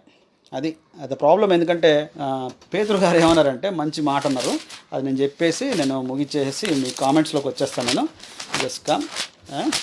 పేతురు గారు వెరీ క్లియర్గా మంచి చక్కగా 2వ పేతురు 3వ అధ్యాయంలో ఏమన్నారంటే 3వ అధ్యాయము ఒక్క నిమిషం 9వ వచనంలో ఏమన్నారంటే 9వ వచనం ఏమో చక్కగా ఆయన రక్షణ కార్యం గురించి చెప్తూ మళ్ళీ తర్వాత ఇంకో హెచ్చరిక ఇచ్చారు. కొందరు ఆలస్యమని ఎంచుకున్నట్లు ప్రభు తన వాగ్దానం గురించి ఆలస్యం చేయవాడు కాడు, కానీ ఎవడను నశింపవాలని ఇచ్చయింపక అందరూ మారు మనసు పొందవాలని కోరుచు మీ ఎడల దీర్ఘశాంతం గలవాడై ఉన్నాడు. ఎందుకంట అందరూ అన్న దగ్గర ఇక్కడ ఏం మార్చాలి? ఇప్పుడు అందరూ కాదు, కొందరే. ఇక్కడ ఫస్ట్ ఏమో మన పౌలు గారు మన పేతురు గారు ఏమంటానంటే కొందరు ఏమంటుండు, ఆలస్యమని ఎంచుకున్నట్లు ప్రభు తన వాగ్దానంను గూర్చి ఆలస్యం చేయవాడు కాడు, కానీ ఎవడను నశింపవాలని. అంటే కొందరి కోసమే ఇది రక్షణ చేయబడ్డదా అని అనుకోకండి. అంటే ప్రీ ఎలక్టెడ్ ప్రీ డెస్టినేషన్ వాళ్ళకి ఇది చక్కగా అని చెప్తున్నాడు. చెప్తూ లాస్ట్కి ఏమన్నాడంటే ఇక్కడ 16వ వచనంకి వచ్చేసరికి వీటిని గూర్చి తన పత్రికలన్నింటిలోనూ బోధించుతున్నాడు. ఎవరి గురించి చెప్తున్నాడు? పౌలు గురించి చెప్తున్నాడు. అయితే వాటిలో కొన్ని సంగతులు గ్రహించుట కష్టమైనవి, వీటిని విద్యా విహీనులను అస్థిరులైన వారును తక్కిన లేఖనములను అపార్థం చేసినట్లు తమ స్వకీయ నాశనమునకు అపార్థం చేదురట. అంటే ఇది ఇట్లా వాక్య వక్రీకరణ చేసేవాళ్ళు వీళ్ళు నాశనం కొరకే అంటున్నాడు. అంటే వీళ్ళకి రక్షణ లేదని చెప్తున్నాడు ఆయన. నాశనం అంటే అంతే ఇక దానికి మరి ఇంకేం పదం ఇస్తారో, నాశనానికి ఏమైనా బ్యూటిఫుల్ వర్డ్ ఏమైనా ఇస్తారా, వీళ్ళు ఏమైనా తగిలించుకుంటారా, ఏమైనా చూడాలి. మరి అదేమైనా బాబు నాశనం అంటే ఏంటో దానికి సినానిమ్ ఒకటి చెప్పండి అని చెప్పేసి. తర్వాత ప్రియులారా, మీరు ఈ సంగతులు ముందుగా తెలుసుకుని ఉన్నారు కనుక మీరు నీతి విరోధుల తప్పు బోధ వలన తొలగింపబడి మీకు కలిగిన స్థిర మనస్సును విడిచి పడిపోకుండా కాచుకొని ఉండుడి. వీరి మనస్సు ఎట్లాంటిది అంటే అస్థిరమైనటువంటి మనస్సు అంట. అంటే ఆ షేకీ మైండ్ అనమాట. వాళ్ళకి ఒక మనసు స్థిరంగా ఉండదు. క్లియర్గా ఆయన పేతురు గారే ఆయన చాలా ఖచ్చితంగా సూటిగా ఆయన హెచ్చరిస్తూ ఉన్నాడు. కాబట్టి వీరి బోధలో ఉన్నటువంటి ఆ యొక్క లోపములను వారు కనుక ఒకటే వాక్యం 2 వాక్యాలు ఆ యొక్క వాక్యాలు వేసేసి కంటే చెప్పాలి బాబు. ఆయన ఎఫ్ఎస్సి పత్రికలో 1వ అధ్యాయం 5-6 వచనాలే కాదు, 11th verse కాదు, ఇంకా మిగతా కూడా ఉన్నాయి. ఈ వాక్యాలు కూడా చదవాలి. అక్కడ కింద మీద కూడా పైన కింద కూడా చదువు నువ్వు అని చెప్పేసి మనం చెప్పాలి. ఎందుకంటే ఆ వాక్యాలు వేసేసి యెషయా గ్రంథంలో ఉన్న 46వ అధ్యాయంలో 10వ వచనం ఓన్లీ వేసేసి ఇది మాత్రమే అని చెప్పేసి అని కాదు. ఇదంతా గమనించుకోండి అని చెప్పేసి మనం వివరించవలసిన అవసరం ఉంది. ఎందుకంటే చాలామంది మనకి ఓకే తమ్ముడు సుధీర్, మా పితరులైన అపోస్తుల బోధను సహితం కించపరిచేలా ఉన్న కాలనిస్ట్లో వదిలే అన్న మా పితరుల కంటే గొప్పలా వీళ్ళు పితరుల కంటే గొప్పలే అంటున్నారు తమ్ముడు. Manoj Gabriel brother hi brother. Shekhar Dammala hello brother. Paul Silar brother hi. Yes good logic. John Munikonda Rajesh colonialism గురించి లైవ్ మాట్లాడుతున్నారు, వినండి మొదటి నుంచి. Okay Sreelam Obadiah brother hi brother. Sudheer తమ్ముడు రక్షణ కొందరికే, మరి దేవుడు ముందుగానే పరలోకం కోసం వ్యక్తులు నిర్ణయించాడని ఇంకా ఉన్నాయి, ఇవి చాలా ప్రాముఖ్యం. ఎస్ అంటే కొందరి కోసమే రక్షణ అంటున్నారు కాలనిస్టులు, కొందరి కోసం కాదని బైబిల్ చెప్తుంది. అందరి కోసం, లోకమంతటి కోసం అని అపోస్తులు చెప్పారు, క్రీస్తు చెప్పాడు, తండ్రి చెప్పాడు. తండ్రి ఏం చెప్పాడంటే సింపుల్గా ఒకటే మాట అన్నాడు. ఏం రాయించాడంటే పరిశుద్ధాత్మ ద్వారా రాయించినటువంటి వాక్యం ఏంటంటే క్రీస్తునందు ఈ సమస్త లోకము సృష్టింపబడ్డది. ఈ యొక్క అధికారులు కానీ, రాజ్యాలు కానీ, నాయకులు కానీ, రాజులు కానీ, ప్రజలు కానీ అందరూ క్రీస్తునందు సృష్టింపబడ్డారు. క్రీస్తునందు సృష్టింపబడ్డప్పుడు క్రీస్తుదై ఉన్నప్పుడు అది ఆయనదే కదా, క్రీస్తు సొత్తు ఆయన సొత్తే కదా. క్రీస్తు ఏమంటున్నాడు, ఇదిగో మీరు నా సొత్తు అయి ఉన్నారు కాబట్టి మీరు నశించిపోవటం నాకు ఇష్టం లేదు. ఆ యొక్క నరకము సాతాను వాడి దూతల కోసం చేశాను, మీరు అటు వెళ్ళకండి ఇటు రండి అంటున్నాడు ఆయన. అందుకనే ఆయన ఇదిగో మీరు ఏది చెప్తా ఉంటాడు కదా, నా యోగ్యత మీరు ఏంది రండి అని చెప్పేసి అని హీఈస్ కాలింగ్. నువ్వు చెప్పిన కాలనిజం ప్రకారమే మీరు ఎలక్టెడ్ లిస్ట్లో లేరురా బాబు అంటాడు దేవుడు హెవెన్ ఎంట్రన్స్ దగ్గర. అవును పాల్ సిలాస్ బ్రదర్ ఏమంటుండంటే కాలనిస్టులే రేపు కనుక పరలోకం గేటు దగ్గరికి వెళ్తే, మరి పేతురు అయితే క్లియర్గా చెప్పేస్తాడు. పేతురే కామెంట్ ఇస్తున్నాడు, వీళ్ళు దుర్బోధులు, వీళ్ళు నాశనకులు అని చెప్పేసి అని.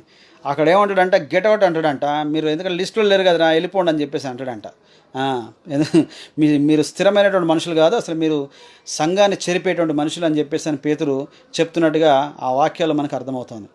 పాలసీల దొంగలు పిచ్చి దవాఖాన నుండి పారిపోయి వచ్చి ఉన్నారు కాలనీ. ఓకే అయ్యో బ్రో, బైబిల్ చదివితే కదా తెలిసేది, పుస్తకాలు చదువుతారు, ఇలా తిక్క బోధలు తీసుకొస్తున్నారు. ఎస్ సుధీ రావణ్ తమ్ముడు, అది సరైనటువంటి బోధ కాదు. జాన్ మునికొండ దేవుడికి పక్షపాతం ఉంటే ఆయన దేవుడు ఎందుకు అవుతాడు అన్న ఇంత చిన్న లాజిక్ మిస్ అయ్యారు. ఎస్ ఆ యొక్క మాట చదవలేదు తమ్ముడు. దేవుడు పక్షపాతి అంటే ఇప్పుడు వాళ్ళు పక్షపాతి అని అంటే మరి అది ఎక్కడ ఆపాదిస్తారో చూడాలి, అది కూడా వినాలి. ఇప్పుడు వాళ్ళ దివ్య వాక్యాలు, దివ్య మాటలు ఎలా ఉంటాయో చూద్దాం. అసలు యాక్చువల్గా వాళ్ళు ఏం మాట్లాడతారో ఏంటో. పాల్ సిలాస్ రెవల్యూషన్ 7:4లో is not predestination of God but foreknowledge of God. Yes brother, అది ఫోర్ నాలెడ్జ్ అని అంటే ఇప్పుడు యాక్చువల్గా ఇది ప్రీ డెస్టినేషన్కి ఫోర్ నాలెడ్జ్కి ఆ డిఫరెన్స్ తెలుసుకోవాలి. ఇప్పుడు హైదరాబాద్ నుంచి బెంగళూరుకి వెళ్ళాలంటే ఆ రోడ్ హైవే మీద ఎక్కామంటే ఎక్కడికి వెళ్తాం, బెంగళూరుకి వెళ్తాం. అట్లాగే దేవుడు కూడా ఏంటంటే మనిషి యొక్క ముందు అంటే ఈ ప్రాఫిటికల్ ఫుల్ఫిల్మెంట్ ఆ విషయంలో దేవుడు ఎన్నుకున్నాడు. ప్రవచనాత్మకంగా యేసుక్రీస్తు విషయంలో కానీ, ప్రవక్తల విషయంలో కానీ కొంతమందిని ఆయన ఎన్నుకొని ఆయన వాక్యాన్ని ప్రకటించడానికి అక్కడ కొంత ఆయన కార్యం చేసుకున్నాడు. ఆయన చేసుకోవాలని అనట్లేదు, ఆయన కొంతమందిని ఎన్నుకొని వారి ద్వారా చేశాడు. కానీ అది ఎందుకోసం, అందరి కోసం. ఎవరినో ఒకరిని ఎన్నుకోవాలి కదా, ఎవరినో ఎన్నుకున్నాడు, వారి ద్వారా కార్యం చేయించడానికి ఆయన చేశాడు. మరి ఏం జరగబోతుందో అనే సంగతి ఆయనకి నాలెడ్జ్ ఉంటుంది. అది ఆయనకి, ఎందుకంటే తయారు చేసింది ఆయన కదా. బ్రేక్ ఫెయిల్ అయితే ఏమవుతుంది, కారు యాక్సిడెంట్ అవుతుంది, మ్యానుఫ్యాక్చరర్ చెప్తాడు. నువ్వు ఫస్ట్ గేర్ వేసిన తర్వాత సెకండ్ గేర్ ఎప్పుడు వేయాలా, ఇంత స్పీడ్ వెళ్ళాకే వేయాలి, అది మ్యానుఫ్యాక్చరర్ చెప్తాడు. అది తెలుసు ఆయనకి. అట్లాగే దేవుడు కూడా తెలుసు ఈ ఫోర్ నాలెడ్జ్. అలా అని చెప్పేసి అని ఈచ్ ఇండివిజువల్ వీడు రక్షణ పొందుతాడు, వీడు రక్షణ పొందాడు, వీడు పొందకూడదని చెప్పలేదే. దేవుడు ఫ్రీ విల్ ఇచ్చాడు అన్నాడు కదా, నేను స్వచిత్తం నీకు ఇచ్చా అన్నాడు. స్వచిత్తం ఒకవేళ కనుక ఇవ్వకపోతే అప్పుడు మనం ఆలోచించాలా, దేవుడు స్వచిత్తం ఇవ్వలేదు కాబట్టి అని. ఇప్పుడు నేను సపోజ్ నాకు దేవుడు వద్దు, నేను క్రీస్తు వద్దు అనుకుంటే నేను వెళ్ళిపోతాను. నాకు సత్యం తెలిసిన తర్వాత కూడా నేను సత్యం నుంచి తొలగిపోతున్నా అని అంటే హెబ్రీ పత్రిక కూడా ఉంటుంది కదా, 6వ అధ్యాయం అనుకుంటా. మీరు ఒకసారి మీరు క్రీస్తుని తెలుసుకున్న తర్వాత మళ్ళీ వెళ్ళిపోయారంటే మీరు జడ్జిమెంట్ ముందు నిలబడతారని. కొంతమంది కూడా అలాగే ఉన్నారు, క్రీస్తు దగ్గరకు వచ్చేసి క్రీస్తును మరి ఆయన వదిలేసి వెళ్ళిపోయినట్టుగా. కాబట్టి ఫోర్ నాలెడ్జ్ అనేది దేవుడు అంటే ఇంకా సింపుల్గా చెప్పాలి అని అంటే ఫోర్ నాలెడ్జ్ ఏంటంటే, ఫస్ట్ క్లాస్లో ఎవరైతే పిల్లలు జాయిన్ అయ్యారో సెకండ్ క్లాస్లో వెళ్ళేటువంటి వ్యక్తులు ఎవరు, పాస్ అయినటువంటి 35% పాస్ అయినటువంటి వాళ్ళు. అక్కడ ఎవరు పాస్ అది ఫోర్ నాలెడ్జ్. నువ్వు పాస్ అవుతే 35% అనేది ఫోర్ నాలెడ్జ్. అంటే ఎగ్జామినేషన్ రాయాలి, చదవాలి, అక్కడ రాసిన తర్వాత పాస్ అవ్వాలి, 35% తెచ్చుకున్నాక నువ్వు పాస్ అయ్యి సెకండ్ గ్రేడ్కి వెళ్ళిపోతావు, సెకండ్ క్లాస్లోకి వెళ్ళిపోతావు. అట్లాగే ఒక మనిషి ఇక్కడ పాస్ ఎగ్జామినేషన్ ఏంటనంటే మనల్ని మనం పరీక్షించుకోవాలి, మారు మనసు పొందాలి, రక్షణ పొందాలి. తర్వాత నెక్స్ట్ మనకి ఆ యొక్క ఎంట్రన్స్ ఎవరిస్తారంటే యేసుక్రీస్తు. మన నూతన జన్మ ద్వారా ఆయన మనకి ఆ యొక్క నెక్స్ట్ గ్రేడ్ అంటే పరలోకానికి. అందుకని పౌలు గారు ఏమంటారంటే మనము ఈ యొక్క లోకంలో యాత్రికులం అంటాం. వీఆర్ ద పిలిగ్రిమ్స్ అంట. మనం ఈ లోకంలో మనము పిలిగ్రిమ్స్, యాత్రికులం. మనకి ఎక్కడుంది? పరలోకంలో ఉంది. మన డెస్టినేషన్ పరలోకం. అందుకనే ప్రతి ఒక్కడికి పరలోకమే. పుట్టిన ప్రతి వాడు ఏంటంటే దేవుని చిత్తం ఏంటంటే పరలోకానికి రావాలని దేవుని చిత్తం. ఆయన చిత్తం అదే ఉంది. అందుకని పరలోక ప్రార్థనలో నేర్పించింది కూడా అదే యేసుక్రీస్తు వారు. పరలోకమందున మా తండ్రి, నీ నామం పరిశుద్ధపరచబడునుగాక, నీ రాజ్యం వచ్చునుగాక, నీ చిత్తము పరలోకంలో నెరవేరినట్లు భూమి యందు నెరవేరునుగాక అంటున్నాడు. ఒకవేళ గనక నెరవేరునుగాక అంటే ఏంటి? ఆయన చిత్తం పరలోకంలో ఎట్లా ఉందో భూమి యందు నెరవేరునుగాక అంటే అది నెరవేరబడాలి. అది ఇప్పుడు ఆల్రెడీ దేవుడు ముందు ఎలక్షన్ లిస్ట్ రాసిస్తే ఇంకేముంది? నెరవేరిన గాక అని చెప్పేసి అనాలి, నెరవేరింది గాక అనాలి. అది అనట్లేదు. అది నెరవేరును గాక అంటే మన ద్వారా అది ఆ యొక్క పరలోక రాజ్యం అనేది. అందుకని మీ యొద్ద ఉన్నది. పరిశీలకులు కూడా వచ్చేసి అడుగుతారు కదా, పరలోక రాజ్యం ఎక్కడుంది ఎక్కడుంది అంటాడు. మీ మధ్యలోనే ఉంది అంటాడు యేసుక్రీస్తు వారు. అంటే మనము ఆయనను యాక్సెప్ట్ చేయడం ద్వారా, ఆయన్ని అంగీకరించడం ద్వారా పరలోక రాజ్యాన్ని మనం యాక్సెప్ట్ చేస్తున్నట్టుగా ఉంటుంది. ఓకే, సుధీర్ తమ్ముడు ఏమన్నా ఈ కాలమిస్టులలో ఫరో, ఇశ్రాయేలు, మోషే వీరి గురించి కూడా అబద్ధ బోధ ఉంది. ఎస్, ఫరో అంటే ఫరోని యాక్చువల్గా కఠినపరిచాడని చెప్పేసాను. ఫరోకి ఆల్రెడీ నిజంగా కనుక అక్కడ ఆ యొక్క అన్ని భయంకరమైనటువంటి ఆ యొక్క మరి అవి చూశాక అవి మారాలి కదా, మారలేదు అక్కడ. అందుకని దేవుడు ఏమన్నాడు, ఆయన కఠినపరిచా అనడానికి కానివ్వండి, అసలు ఆల్రెడీ వీడు యాక్సెప్ట్ చేయలేదు. ఈ యాక్సెప్ట్ చేయని వాడిని ఇంకా వాడు ఇంకా రక్షణ పొందుతాడు. వాడికి ఎలాగో వాడికి ఫస్ట్ రెండు ఆ దేవుడు హెచ్చరికలు జారీ చేసినా కానీ, ఆ ప్రవక్త ద్వారా మోషే ద్వారా చెప్పినా కానీ వినలేదు. అసలు యాక్చువల్గా అప్పుడే మారిపోయి సరే ఓకే మీరు వెళ్ళిపోండి, మీరు ఇక్కడ మేము ఈ లోకం మీ దేశం నుంచి వేరే దేశానికి వెళ్ళిపోతున్నాం, మేము ఈ దేశంలో నుంచి మాకు ఇంకో దేశం ఇవ్వమని చెప్పేసి అనట్లేదు కదా, వేరే దేశానికి వెళ్ళిపోతున్నాం అన్నారు. అక్కడ కూడా పోనివ్వలేదు. కాబట్టి దాని విషయం చాలా ఉంది, అది మళ్ళీ మనం మాట్లాడవచ్చు అది. Okay okay John Munikonda right, thank you తమ్ముడు. బైబిల్ రాయించిన దేవుడే బైబిల్ చివరిలో కూడా సంఖ్య రాయించలేదు, చెప్పలేదు వీరెవరు చెప్పడానికి. ఎస్ అవును తమ్ముడు సుధీర్. ఎందుకంటే ఈ నెంబరు ఇశ్రాయేల్ గోత్రాల వారికి ప్రకటన గ్రంథంలో 7వ అధ్యాయం 4వ వచనంలో క్లియర్గా ఉంది. అక్కడ ఇశ్రాయేల్ గోత్రాలు 1,44,000 మంది అన్నాడు. అది కూడా ఏంటి? ఆ యొక్క చివరి దినాల్లో ఉన్నటువంటి ఆ గోత్రాల వారికి, ఆ అంతిమ దినాలు, ఆ యొక్క 7 years ఆ డీల్, ఆ యొక్క ఏదైతే 7 సంవత్సరాల యొక్క కాలంలో ఉన్నప్పుడు అప్పుడు ఉన్నటువంటి గోత్రాల్లో ఆ 1,44,000 మంది అని అన్నాడు. సో మరి మిగతా వారందరూ లెక్కకు మించి అంట, అసలు యాక్చువల్గా అన్కౌంటబుల్ అన్నాడు. మరి అన్కౌంటబుల్ అన్నప్పుడు వీళ్ళ కౌంటింగ్ లిస్ట్ ఎక్కడి నుంచి పట్టుకొచ్చారు? వీళ్ళు సొంతంగా రాసుకొని వచ్చారా? చిత్రకూపుడు దగ్గర పట్టుకొచ్చారా? యమధర్మరాజు దగ్గర పోయేసి వీళ్ళు చిత్రకూపుడు దగ్గర నుంచి వీళ్ళు లిస్ట్ పట్టుకొచ్చినట్లున్నారు వీళ్ళు. Masi Hekta Samaj brother. Yes Gadesh Shamil hi brother. Yes David Kalluri hi brother. Praise Lord. Prasad Gonipati brother. Yes Ravikumar Eda hi brother. Koteswararao hello hi Koti. Manikanth Gollapudi hello brother. సర్వసత్యం హాయ్ తమ్ముడు. ఎస్ తమ్ముడు. సో ఇది మన బాధ యాక్చువల్గా. We don't want to actually ఇది ప్రజల మధ్య తీసుకురావాలని కాదు కానీ బట్ ఇది అన్అవైలబుల్ సిచ్యువేషన్. అందుకనే బైబిల్ వాక్యం ఏం చెప్తుంది? సర్వలోకమునకు దేవుడు సువార్తను తీసుకొచ్చాడు, సర్వలోకము రక్షింపబడాలనేటువంటి ఉద్దేశమే. దాన్ని మనము ప్రజలకు తెలియాలి. అది ఆల్రెడీ మనం ఒకసారి రిమైండ్ చేస్తున్నాం అంతే. తెలుసు వాళ్ళకి, తెలియదని కాదు. ఈ 2-3 వాక్యాలను పట్టుకొని వాళ్ళు చెప్పేటువంటి దానిలో వెళ్ళిపోకుండా ఉండాలనేటువంటిది మన ఉద్దేశం. అందుకనే we are not getting into the ఇంకా టూ డీటెయిల్స్, దానిలోకి ఇంకా డీప్లో వెళ్ళట్లేదు. ఉన్న విషయాల్లోనే ఆ యొక్క వాళ్ళు ఏదైతే ప్రీడెస్టినేషన్ అంటున్నారో ఆ ప్రీడెస్టినేషన్ చెప్పేటువంటి దాన్ని మనం అది చెప్తూ మనం ఖండిస్తున్నాం. మోజెస్ పాల్ హాయ్ తమ్ముడు. అయితే Tirupati Reddy hello brother. Stanley Isaac brother hi. Sudheer వారికే సరైన ఆలోచన అవగాహన లేదన్నా అనవసరంగా జనాలను పిచ్చోళం చేయడానికి ప్రయత్నిస్తున్నారు. అవును, వాళ్ళు కరెక్ట్గా ఆలోచించట్లేదు. ఈగ వెంకటేష్ బ్రదర్ పెట్టారు హాయ్ బ్రదర్. 1 తిమోతి 2వ అధ్యాయం 3-4 వచనాలు చదువుదాం ఒకసారి.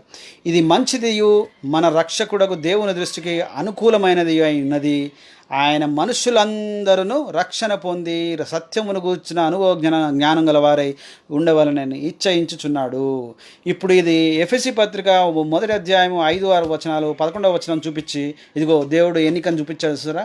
ఆయన ఎన్నికలు ఇష్టన్నప్పుడు బాబు ఈ వాక్యం చదువు నాయన అని చెప్పేసి మనం ఇవ్వాలి. ఇది మొదటి తిమోతి ఇది చూపించాల. మనుషులందరంట ఇది మంచిదియును మన రక్షకుడు దేవుని దృష్టికి అనుకూలమై ఉన్నదంట. రక్షకుడిని అనుకూలమైన రక్షకుడిని పెట్టింది. రక్షకుడు ఎలా వచ్చాడు? తండ్రి రక్షకుడు, ఇదిగో క్రీస్తే మీ రక్షకుడు అని చెప్పేశానని ఆయన చెప్తే, వీళ్ళందరూ చెప్తే, అందుకని పేతురు గారికి ఉండబట్టలేక ఏమన్నాడంటే ఇది సత్య విరోధమైనటువంటిది, దుర్బోధ అని చెప్పేసి అన్నాడు. వీళ్ళు నాశనానికే, స్వనాశనానికే అంటుండే ఆయన. నువ్వు ఏదో ఒక పదాన్ని పట్టుకొని దాని ద్వారా వెళ్తా అంటే ఎలాగా? అందుకనే మనుషులందరూ రక్షణ పొందాలి, సత్యాన్ని కూర్చున్నటువంటి అనుభవ జ్ఞానం గలవారై ఉండాలని. అందుకనే లేట్ ఎందుకు అవుతుంది అని, ఎందుకే లేట్ అవుతుందని చెప్పేసి అని మనకి పౌలు గారు కూడా మనకు చెప్తున్నట్టుగా అర్థమవుతుంది. దయా రేవెల్లి హలో సిస్టర్ ఈగా వెంకటేష్ బ్రదర్ ఇంకో వాక్యం పెట్టారు. 23:37 మత్తయి వార్త 23:37. యెరూషలేమా యెరూషలేమా, ప్రవక్తలను చంపుచున్న నీ యొద్దకు పంపబడిన వారిని రాళ్లతో కొట్టుచూ ఉండదానా? కోడి తన పిల్లలను రెక్కల కింద ఎలాగూ చేర్చుకునో అలాగే నేనును నీ పిల్లలను ఎన్నో మార్లు చేర్చుకునేవని ఉంటిని కానీ మీరు ఒల్లకపోతిరి. అంటే ఇప్పుడు ఎలక్షన్ పీపుల్ గురించి చెప్తున్నాడు ఇక్కడ ప్రభు. ఏమంటున్నాడు? యెరూషలేమా యెరూషలేమా, ఇగో ప్రవక్తలు మీరు చంపారు, మీరు అందరినీ, ఇగో బోధకులు వాళ్ళు వచ్చిన వాళ్ళందరూ మీరు మరి చంపారు. నేను అయినను మిమ్మల్ని కోడి తన పిల్లల రెక్కల కింద ఎలాగో చేర్చుకొని రక్షించుకుందో ఎన్ని మార్లు నేను చెప్పినా కానీ మీరు నన్ను చేర్చుకోలేదు అని చెప్పేసి అని అంటా ఉన్నాడు. అంటే ఎలక్టెడ్ పీపుల్ కోసమే వచ్చేసి ఆ మాట మాట్లాడుతుంటే, అంటే ఎవరైతే మేము ఎలక్టెడ్ లిస్ట్లో ఉన్నామో, మేము రక్షింపబడ్డామని అన్నారో, అంటే రక్షణ ఎక్కడుంది? క్రీస్తులో ఉంది. ఇక మీరు ఓన్ లిస్ట్ తెచ్చేసుకొని దేవుడు మాకు లిస్ట్ పైన ఏమైనా డౌన్లోడ్ చేశాడా? మీకు ఏమన్నా లిస్ట్ ఏమైనా డౌన్లోడ్ లిస్ట్ ఏమైనా ఉంటే పంపండి, మేము కూడా చూసుకుంటాం కరెక్టా కాదా అనేది. మీకు మీరే అది దేవుడు ఇష్టమయ్యా, దేవుడు లిస్ట్ తెలుసు మీకేదో దేవుడు వచ్చి చెవులో చెప్పినట్టుగా నేను లిస్ట్ పంపిస్తున్నా, మీరు పోయి చెప్పండి లోకానికి. Okay, so yes, okay, thank you. Living God ministries, thank you brother. Prasad Sekinetvalli, good research, thank you. Veerraj hi brother. Surender Nelapati hi. Prasad Segnetballi yes brother. Sudheer అన్న subject okay. Raj Tarun brother hi. Beulah ji sister, మా స్టేట్స్లో ప్రీచ్ చేస్తున్న బోధకుల పేర్లను చెప్పండి బ్రో, అందరూ ఎలక్ట్ అవుతారు. ఎస్ ఇది చెప్తాను సిస్టర్, మీరు కాస్త మాతో టచ్లో నేను మీకు పంపిస్తాను, నేను ఎవరు చెప్తున్నారు అనేది. ఇది వాళ్ళు కూడా బయటకు వస్తారు మేము, ఎందుకంటే వాళ్ళకి ఎందుకు ఊరికినే ఇప్పుడు పాపం అనవసరంగా ఇప్పుడు మన సంఘంలోనే ఉన్నారు, వాళ్ళకి మాట చెప్దాము వింటారేమో అని చెప్పేసి చూస్తున్నాము. వినకుండా మేము లేదు ఇది కరెక్టే మేము నమ్మిందే అని అంటే మాత్రం బయటికి మేము చెప్పాల్సి వస్తుంది. అప్పుడు అందరూ మన సంఘంలో ఉన్నటువంటి వాళ్ళు ఎక్కడ ఉండాలో వారికి ఆ పరిస్థితి వాళ్ళే చెప్తారు. Dondapati Vishwanand hi brother. Hi తమ్ముడు విశ్వనాథ్. ఇక వెంకటేష్ బ్రదర్ ఎస్ ఓకే. ఈరోజు మరో కొత్త కాలమ్స్ బయటికి వచ్చాడు, అతని వివరాలు తెలియాలి. ఓహో, వస్తారు తమ్ముడు, కాలమ్స్లో వస్తారు, మెల్లిమెల్లిగా బయటికి వస్తారు. కొంతమంది ఉన్నారు, వేల మీద లెక్కబట్టే వాళ్ళే ఉన్నారు, వాళ్ళకి వాక్యాలు వేసేసి చెయ్యాలి మనం. ఓకే. అరుణ్ జాయిస్ గుడిపాటి, నా తండ్రి ఎస్ బ్రదర్, నా తండ్రి ఇంటి అనేక నివాసములు కలవు, లేని ఏళ్ళ మీతో చెప్పుదును, మీకు స్థలం సిద్ధపరచవెళ్చున్నా. యోహాను సువార్త 14:2. ఎస్, అనేక నివాసములు ఉన్నాయన్నాడు, కొద్దిగానే ఉన్నాయని చెప్పేసి అనలే కదా. ఇప్పుడు వీళ్ళు ఎలక్టెడ్ వాళ్ళు ఏం చెప్తారంటే, ఇంకొక ఎగ్జాంపుల్ ఏం వాడతారంటే, నిన్న కూడా చెప్పాను, అది షేర్ చేశాను. ఒక ఆయనకంట 100 రూపాయలు ఉందంట, అక్కడ ఒక 30 మంది వ్యక్తులు ఉన్నారనుకోండి, ఆ 30 మందిలో 10 మందికే ఇస్తాడంట ఈ 100 రూపాయలు, మిగతా 20 మందికి ఇవ్వడు. ఆ మిగతా 20 మంది వాళ్ళు ఏంటి మాకెందుకు ఇవ్వట్లేదని అడగడానికి వాడికి హక్కు ఉందా? హక్కు లేదు కదా. ఎందుకంటే 100 రూపాయలు ఈయన ఇచ్చేవాడు ఇష్టం, 10 మందికే ఇస్తాడో 5 మందికే ఇస్తాడో ఒకటికే ఇస్తాడో ఎంతమందికి ఇస్తాడో ఈయన ఇష్టం. ఈ తీసుకోలేనటువంటి ఇవ్వబడలేనటువంటి వాళ్ళు అడగడానికి హక్కు లేదు అని అంటున్నారు. ఈ సిద్ధాంతం బైబిల్లో దేవుడు ఎక్కడ చెప్పాడా? ఇక్కడ బ్రదర్ ఇచ్చిన వాక్యం అదే, నా తండ్రి ఇంట అనేక నివాసములు గలవు అంటున్నాడు. లిమిటెడ్ మాత్రమే ఉన్నాయిరా బాబు, లిమిటెడ్ బోనాంజా ఆఫర్ అని చెప్పలేదు దేవుడు. ఇది ఈ he's said very clearly, it is no, there are lot of, అంటే నీకు అది యాక్చువల్గా అనేక మంది అంట, ప్రపంచమంతా అంట, లోకమంతా అంట, ఈ లోకమంతా ప్రపంచమంతా అనేక జనులు, లెక్కగట్టలేనటువంటి జనులు, ఈ అన్నిటికీ సినానిమ్స్ వీళ్ళు ఏమిస్తారు? లిమిటెడ్ లిమిటెడ్ లిమిటెడ్ అని చెప్తారా? ఓన్లీ ఎన్నిక గలవారే అని చెప్తారా? ఇదంతా తప్పుడు బోధ ఇది.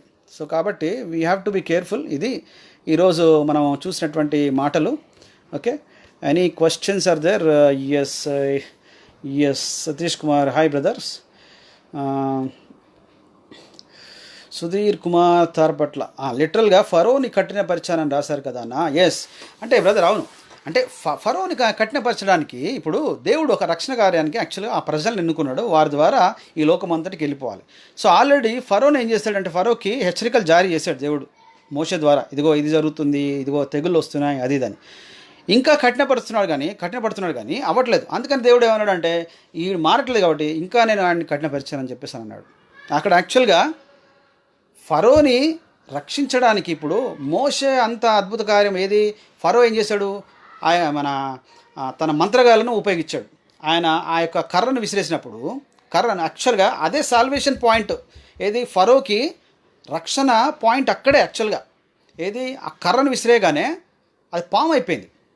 వాళ్ళు కూడా ఏంటంటే పాములు చేశారంట. మళ్ళీ దాన్ని ఏం చేశాడు మోషే, ఆయన కర్రలు చేశాడు. అంటే అక్కడే వాళ్ళకంటే నేను శక్తిమంత గలవాడిని అని మోషే చూపించేశాడు. ఇమ్మీడియట్లీగా అసలు మోషేని ఏం చేయాలా, ఆ మంత్రగాళ్ళందరిని తీసి పక్కన పడేసి ఏం చేయాలా, మోషేని అయ్యా ఈ మంత్రగాళ్ళు వద్దు, నువ్వేరా నాకు యాక్చువల్గా ఏంటని చెప్పేసి అని అడగాల. ఇట్లా ఎవరు చేశారంటే నెబుకద్నెజర్ రాజు చేశాడు. నెబుకద్నెజర్ రాజు ఏం చేశాడు, నాకు కళ వచ్చింది, ఆ కళ నాకు చాలా గందరగోళంగా ఉంది, నా యొక్క హృదయాన్ని నొచ్చుకుంటుంది, అది నాకు అసలు నిద్ర పట్టట్లేదు, ఆ కళ ఏంటో దాని భావం ఏంటో మీరు చెప్పండి అని అంటాడు. లేదా మొత్తం అన్నా తీసుకొచ్చి చేసేయండి అంటాడు. అప్పుడు దానియేలు కదా చెప్పింది. తర్వాత ఈవెన్ యోసేపు కూడా ఆ యొక్క కళ భావము మరి అదే కదా చెప్పింది.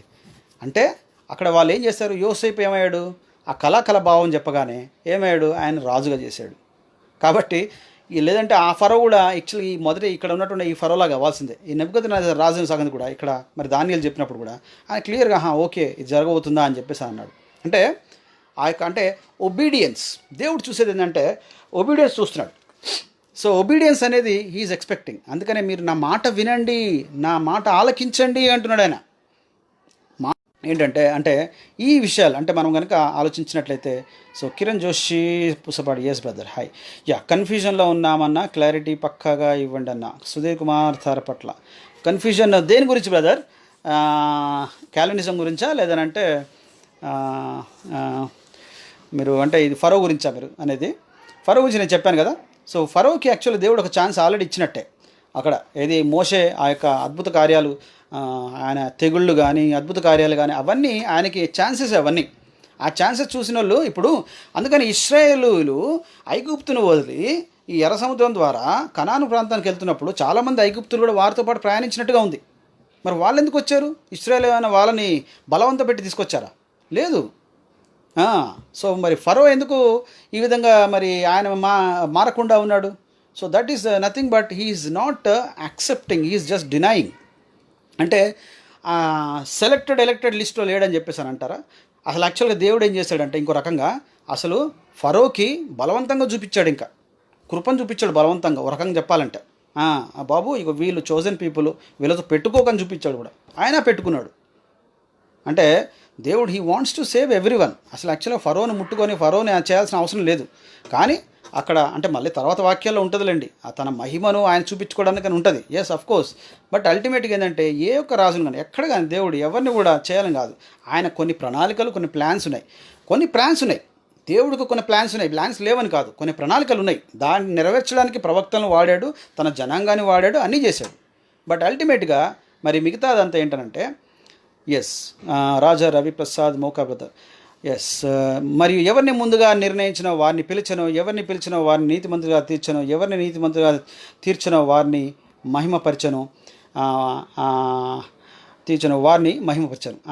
సో మరి ఎవరిని ముందుగా నిర్ణయించినో వారిని పిలిచను. సో ఈ వాక్యం బ్రదర్ ఇది నేను యాక్చువల్గా మరి మీరు ఇప్పుడే వచ్చారు అనుకుంటా, నేను ఐ థింక్ మరి ముందు నుంచి చూస్తున్నారో లేదు తెలీదు.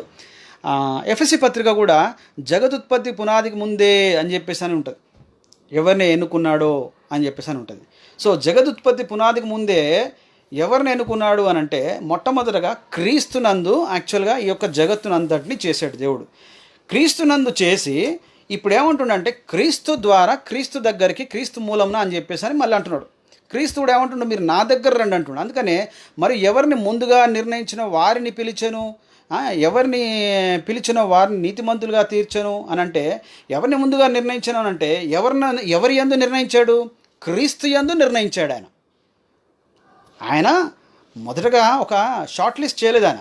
ఒకవేళ క్రీస్తునందు నిర్ణయించకపోతే యేసుక్రీస్తు వారు వచ్చేసి బోధ ఏం చేసేవారంటే, బాబు మీరందరూ రాకండి నా దగ్గరికి, మీలో కొద్ది మంది మాత్రమే లిస్ట్ ఉంది, మీరందరూ వచ్చినా లాభం లేదు, మీరు వినండి, సరే వస్తే కూర్చొని వినండి అని చెప్పేసి అని అనాల.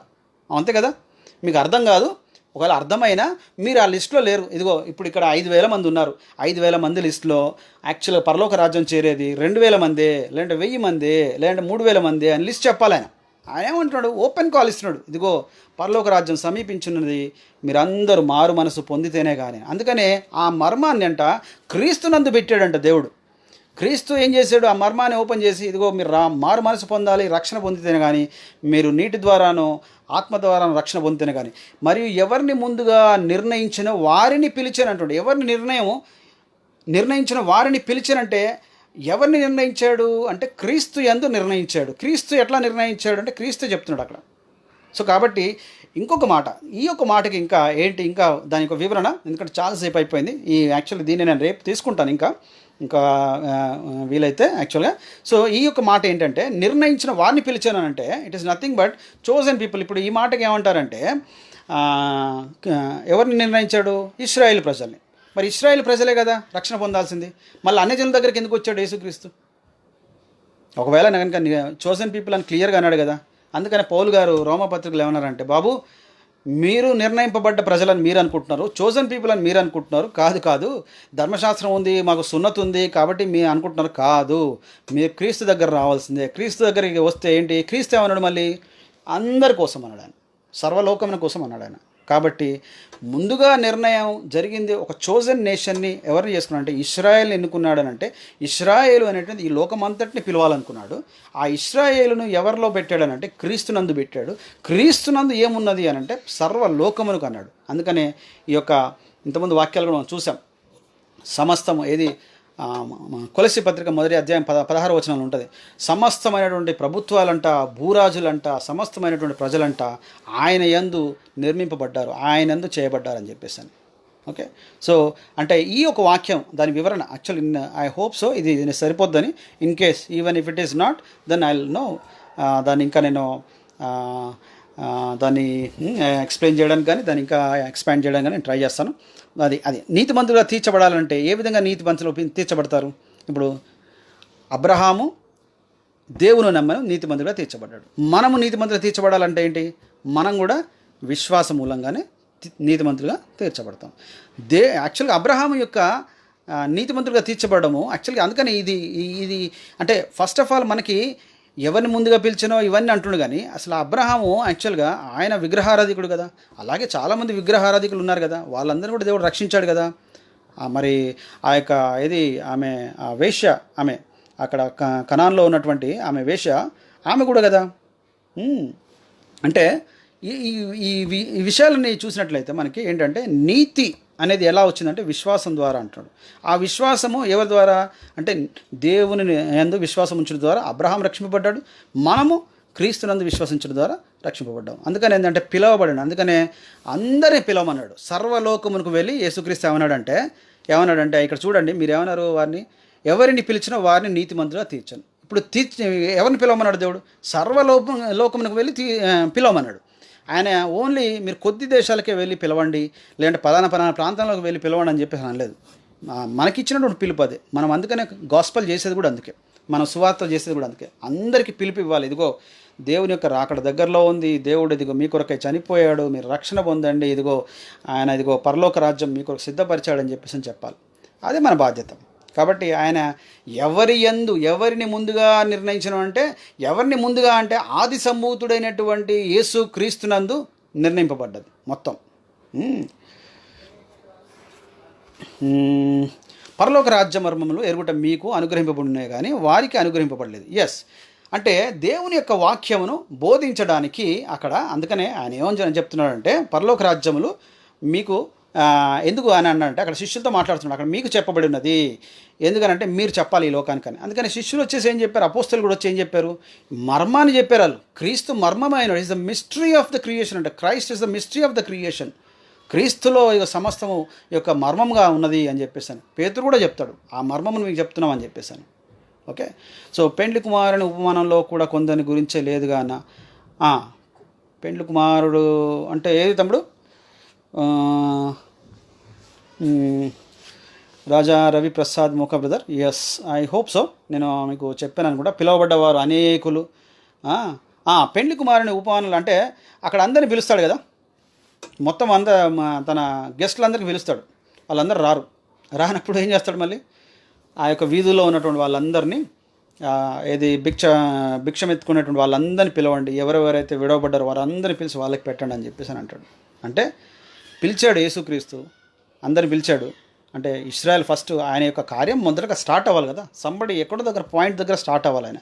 ఆయన మొదలుపెట్టి సమస్త లోకానికి వెళ్ళాలని. అందుకని ఈ లోపు ఏంటంటే ప్రతి ఒక్కడి మనస్సు మీద మనస్సాక్షి అనేది రాశాడు, ధర్మశాస్త్రం అనేది రాశాడు. అందుకనే ఏ నాస్తికుడిని కలిసినా కానీ నాస్తికుడు కూడా ఏమంటాడంటే నరహత్య అదేంటి మంచిదేనా అంటే తప్పు అంటాడు, రాంగ్ అంటాడు. అది నాస్తికుడు కూడా ఆ యొక్క నరహత్య రాంగ్ అంటాడు. ఎందుకు రాంగ్ అని అంటే అరే మనిషిని చంపడం. మరి నాస్తికత్వంలో అసలు యాక్చువల్గా నీతి అనేది ఎక్కడి నుంచి వచ్చింది? నీతి అనేది లేదు కదా. నీతి లేనప్పుడు ఇంకా నువ్వు అసలు యాక్చువల్గా నువ్వు ఎలాగా ఇది తప్పు, ఇది రైటు, ఇది రాంగు, ఇది చెడ్డది, ఇది మంచిదని ఎట్లా చెప్తావు?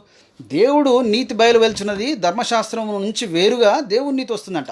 ధర్మశాస్త్ర ప్రకారంగా మనకు మంచి ఏదో చెడేదో తెలుస్తుంది, కానీ దానికి వేరుగా దేవుని యొక్క నీతి వస్తుందంట. ఆ నీతిని మనం తెలుసుకోమన్నాడు. అందుకని పిలువబడ్డవారు ఎవరు అని అంటే కొద్దిమంది కాదు, సమస్త లోకాన్ని పిలిచాడు. యేసుక్రీస్తు వారు వచ్చినప్పుడు ఇదిగో అందరి కోసం అన్నాడు. వారి వారి క్రియలను బట్టి ఆయన తీర్పు తీరుస్తా అన్నాడు. అందుకనే ఇప్పుడు మరి ముందు వచ్చిన వాళ్ళు ముందు ఉన్నారు కదా, వాళ్ళందరి గురించి ఏంటి అని అంటే ఆయన తీర్పు తీరుస్తాడు. ఆయనకు తెలుసు అది ఎవరిని రక్షించాలి, ఎవరికి ఏమి ఇవ్వాలి ఆయనకు తెలుసు. He knows very well. అందుకని చిన్నపిల్లల్లాగా ఆ యొక్క దేవుని రాజ్యం కూడా ఆయన చిన్నపిల్లల విషయంలో కూడా వీళ్ళు అంటారు. యాక్చువల్గా చిన్నపిల్లలు దేవుని రాజ్యం ఎట్లా చేరుకుంటారు? దేవుని స్వార్థ వినలేదు కదా, వాళ్ళకి బాప్తిసం లేదు కదా, వాళ్ళు రక్షణ పొందలేదు కదా అని చెప్పేసి అని. అసలు యాక్చువల్గా యేసుక్రీస్తు వారేమో దేవుని రాజ్యం చిన్నపిల్లల లాంటి వాడు అంటాడు. దేవునికి ఇష్టం వీళ్ళు యాక్చువల్గా దేవుని రాజ్యంలో ఎంటర్ అవ్వడం అని చెప్పేసి అని ఇన్ని మాట్లాడితే మరి చిన్నపిల్లలకి ఎందుకు ఎంట్రన్స్ ఉండదు? సో కాబట్టి ఇవన్నీ మనకి ఉపమానాలు కానీ ఇవన్నీ వాక్యాలు కానీ ఉన్నాయనుకుంటున్నాను. ఐ థింక్ బ్రదర్, నేను ఐ హోప్ స్టిల్ ఒకవేళ కనుక లేదంటే మీరు మళ్ళీ కెన్ ఈవెన్ స్టిల్ క్వశ్చన్ చేయొచ్చు. అది రోమి పత్రిక 8:30 కంప్లీట్గా మనం పైనుంచి ఇంకా కింద మొత్తం చదివితే కూడా అది క్లియర్గా అర్థమవుతుంది. అంటే ఎవరిని ముందుగా నిర్ణయించిన అనే దానికి ఈ యొక్క ఎఫెసీ పత్రిక 1వ అధ్యాయము 5-6 వచనాలు కూడా ఉంటుంది. జగదుత్పత్తికి మీరు చెప్పిన దానికి ఏంటంటే జగదుత్పత్తికి ముందుగానే అని చెప్పేసి అని ఉంటుంది. ఇక్కడ మనం చూస్తే ఒకసారి చూద్దాం మనం. ఇది ఎఫెసీ పత్రిక 5-6 వచనాలు ఏముంటుందంటే, ఎట్లనగా తన ప్రీని యందు తాను ఉచితంగా మనకు అనుగ్రహించిన తన కృపామహిమకు కీర్తి కలిగినట్టు తన చిత్త ప్రకారమైన దయా సంకల్పం చొప్పున యేసుక్రీస్తు ద్వారా తనకు కుమారులుగా స్వీకరించడానికి మనల్ని ముందుగా తన కోసం నిర్ణయించుకున్న మనము తన ఎదుట పరిశుద్ధులమైన నిర్దోషమై ఉండవలన జగత్తు పునాది వేయబడక మునిపే ప్రేమ చేత ఆయన క్రీస్తులో మనలను ఏర్పరచుకున్నాను. సో క్రీస్తులో మనల్ని ఏర్పరచుకున్నాడంట, జగత్తు పునాది వేయబడక ముందే. సో క్రీస్తులో ఏర్పరచుకుంటే క్రీస్తు ఏమంటున్నాడు? సర్వలోకమునకు నా యొక్క రక్తాన్ని కార్చాను అంటున్నాడు. సర్వలోకమున కోసం నేను రక్తాన్ని కార్చాను. నేను ఇశ్రాయేలీల కోసమే కాదు, యూదుల కోసమే కాదు, లేదంటే కొంతమంది కోసమే కాదు అనట్లేదు ఆయన. అందుకనే అందరినీ పిలవండి అంటున్నాడు ఆయన. అందుకని గాస్పల్ కాల్ ఇచ్చేది మనం అదే. అయ్యో లోకంలో ఉన్నటువంటి సర్వజనులారా రండి, యేసుక్రీస్తు మీ కొరకే ఇచ్చాను. మనం చేసే గాస్పల్ కూడా అదే కదా, ఇంకా వేరే అదర్ గాస్పల్ ఏం లేదు కదా.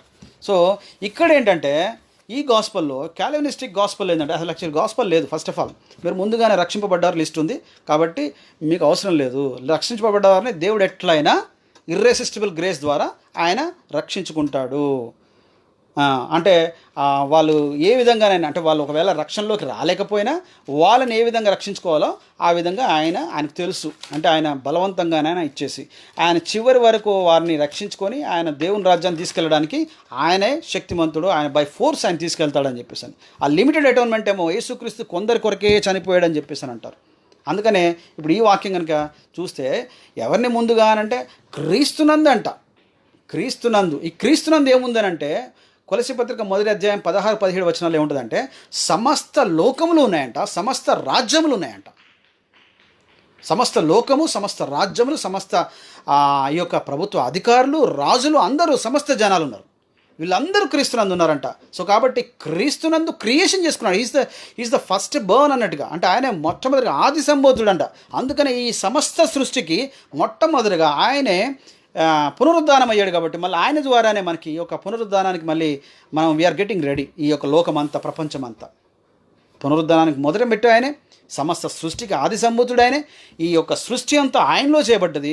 ఇంకా సృష్టి అంతా ఆయనలో చేయబడ్డప్పుడు ఎవరిని ముందుగా ఎన్నుకోను అనే మాట ఏంటంటే, ఆయన యాక్చువల్గా అక్కడ సందర్భం ఏంటంటే యూదులతో మాట్లాడుతున్నాడు. అట్లా ఎందుకు వాడాడు పౌలు గారు అని అంటే, యూదులతో మాట్లాడుతున్నాడు. అందుకనే ఆయన ఏమంటాడు, ఒక యూదులు ఏమైనా డిస్కస్ చేస్తున్నారు. వాళ్ళు యాక్చువల్ మేము వీఆర్ చోజన్ పీపుల్ అన్నట్టుగా, వీఆర్ చోజన్, మేము రక్షింపబడ్డ వాళ్ళము, లేదంటే మేము పిలువబడ్డటువంటి వాళ్ళము. ఒకసారి మళ్ళీ చూస్తే మనకు టైం అవుతుంది. యాక్చువల్గా I want to cover this next దానిలో నేను అనుకున్నాను, బట్ ఎస్.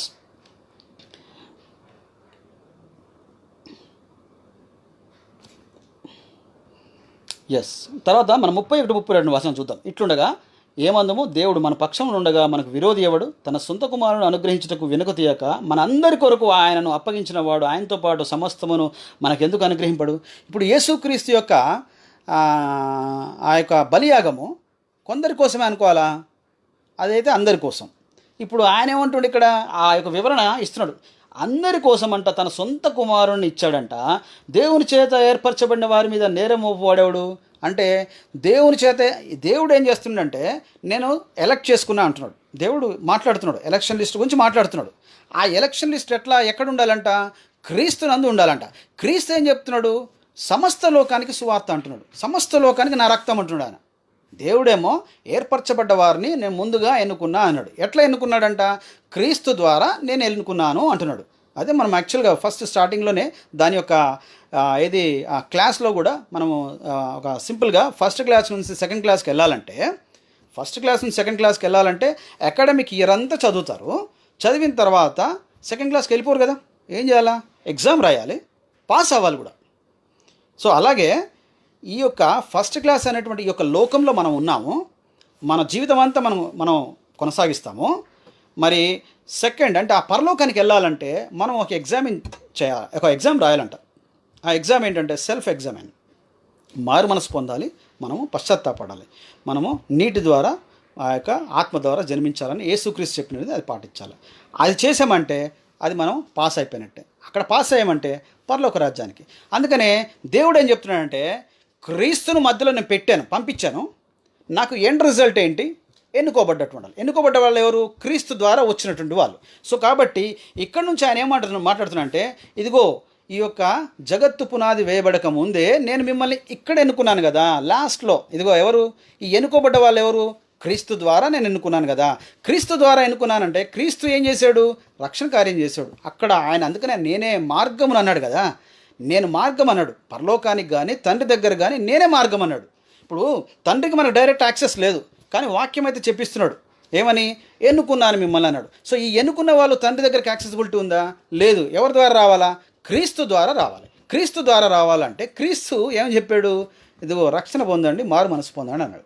కాబట్టి ఆ యొక్క ఎన్నిక ఎవరిని ముందుగా నిర్ణయించానో అని అంటే, నిర్ణయం అనేది ఎవరిలో చేశాడు? క్రీస్తునందు నిర్ణయించాడు. అందుకనే క్రీస్తు రిస్ట్రిక్టెడ్ అనలేదు. ఒకవేళ కనుక క్రీస్తు కూడా ఇది కొందరి కోసమే, ఇశ్రాయేలు యొద్దకు వచ్చానన్నాడు. మళ్ళీ తర్వాత ఇశ్రాయేలు నుంచి సర్వలోకానికి సువార్త వెళ్ళాలన్నాడు. ఇశ్రాయేలు కొరకు మాత్రమే అని అనలేదు, ఎక్స్క్లూజివ్గా అనలేదు ఆయన.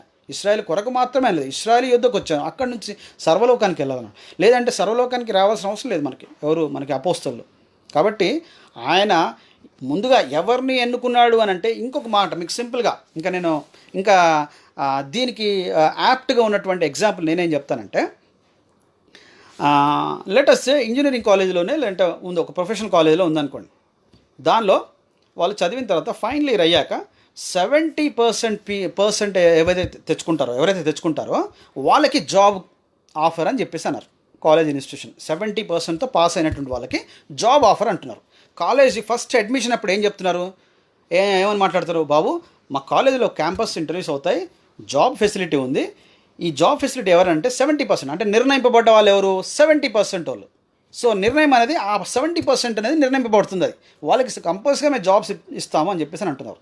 అలాగే దేవుడు ఏమంటుండంటే, యాజ్ ఒక ఈ యొక్క సృష్టికి ఆయన మొత్తము సర్వాధికారం కలిగినట్టు తండ్రి ఏమంటుండంటే ఆ నిర్ణయింపబడ్డ వాళ్ళు, ఆ సెలెక్టెడ్ పీపుల్, ఆ ఎలక్టెడ్ పీపుల్ గురించి మాట్లాడుతూ, ఎవరైతే ఆ యొక్క క్యాంపస్ ఇంటర్వ్యూలో వెళ్ళడానికి ఏంటి అంటే క్యాంపస్ సెలెక్షన్లో వాళ్ళ కంపెనీలో జాబ్ రావడానికి ఏంటి 70% is the cut off mark.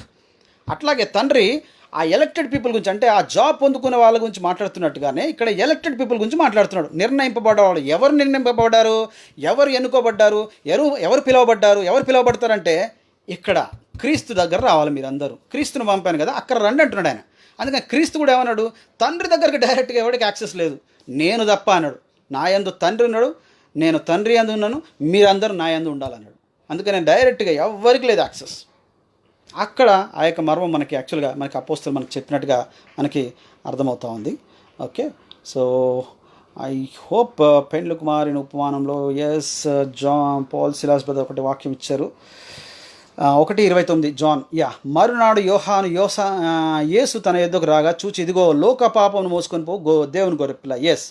అదే మనకి యాక్చువల్గా అంటే తండ్రి మనకి యోహాను కూడా చెప్తున్నాడు, లోక పాపాన్ని మోసుకొని దేవుని గొర్రెపిల్ల. అది మీకు కూడా తెలుసు, మనందరూ తెలుసు అది. ఎందుకంటే యేసుక్రీస్తు వచ్చారు, లోక పాపమును మోసుకోవడానికి వచ్చారని చెప్పేసాను. అందుకని తండ్రి ఏం చేశారంటే ఆ నిర్ణయింపబడ్డవారు, పిలువబడ్డవారు అక్కడ మాట్లాడుతున్నాడు. ఎంతసేపు నిర్ణయింపబడ్డవారు, పిలువబడ్డవారు అని అంటే, ఓహో దేవుడికి ఒక లిస్ట్ ఉందా, సెలెక్టెడ్ లిస్ట్ ఉందా, ఎలక్టెడ్ లిస్ట్ ఉందా? లిస్ట్ ఉంది. దేవుడికి ఒక లిస్ట్ ఉంది, సెలెక్టెడ్ లిస్ట్ ఉంది. ఆ లిస్ట్ ఎవరిలో ఉంది? యేసుక్రీస్తులో ఉంది. ఈ యేసుక్రీస్తు ఎవరి కోసం ఉన్నాడు? ఈయన దగ్గర ఉన్న లిస్ట్ ఏంటి? ఈయన సమస్త లోకం అంటుండే, ఈయన అందరి కోసం అంటుండేది. ఈయన చెప్పేదేమో అందరి కోసం అంటుండు. ఈయన తండ్రి ఏమంటుండంటే యేసుక్రీస్తు దారి నుంచి వచ్చిందే నేను నమ్ముతాను, డైరెక్ట్గా నేను మీకు లేదు యాక్సెసిబిలిటీ, నాకు ఒక లిస్ట్ అంటూ ఉంది బాయ్, అదేంటంటే దీని ద్వారానే అని చెప్పేసి అని అంటున్నాడు. అందుకనే ఆయన ఆ యొక్క మర్మమైనటువంటిది క్రీస్తు ద్వారా మనకు బయలుపరిచినట్టు మనం చూస్తున్నాం.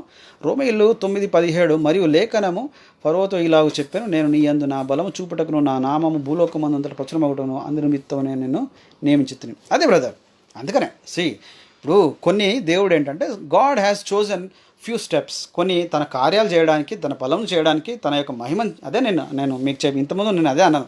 ఫరో దగ్గరకు వచ్చేసరికి ఫరోకు ఒక ఛాన్స్ ఇచ్చాడు. తర్వాత ఏమన్నాడు అంటే ఇప్పుడు మళ్ళీ ఇక్కడికి వచ్చాక ఆయన అక్కడ మరి మారలేదు అక్కడ. తర్వాత దేవుని యొక్క బలాన్ని మహిమను చూపించుకోవడానికి, అంటే మరి ఈ వాక్యం మరి ఎట్లాగా అని చెప్పేసి ఇది కాంట్రాడిక్షన్ అవుతుంది కదా అని చెప్పేసి అనొచ్చు. మేబీ ఒకవేళ అంటే ఈ వాక్యాన్ని దాన్ని అక్కడ మనం రికన్సైల్ చేయడానికి, అంటే దేవుడు తన మహిమను చూపించుకోవడానికి అక్కడ ఫరో ఫస్ట్ ఆఫ్ ఆల్ నమ్మలేదు కాబట్టి ఆయన యొక్క దేవుని యొక్క బలాన్ని ఆయన చూపించుకున్నాడు అక్కడ.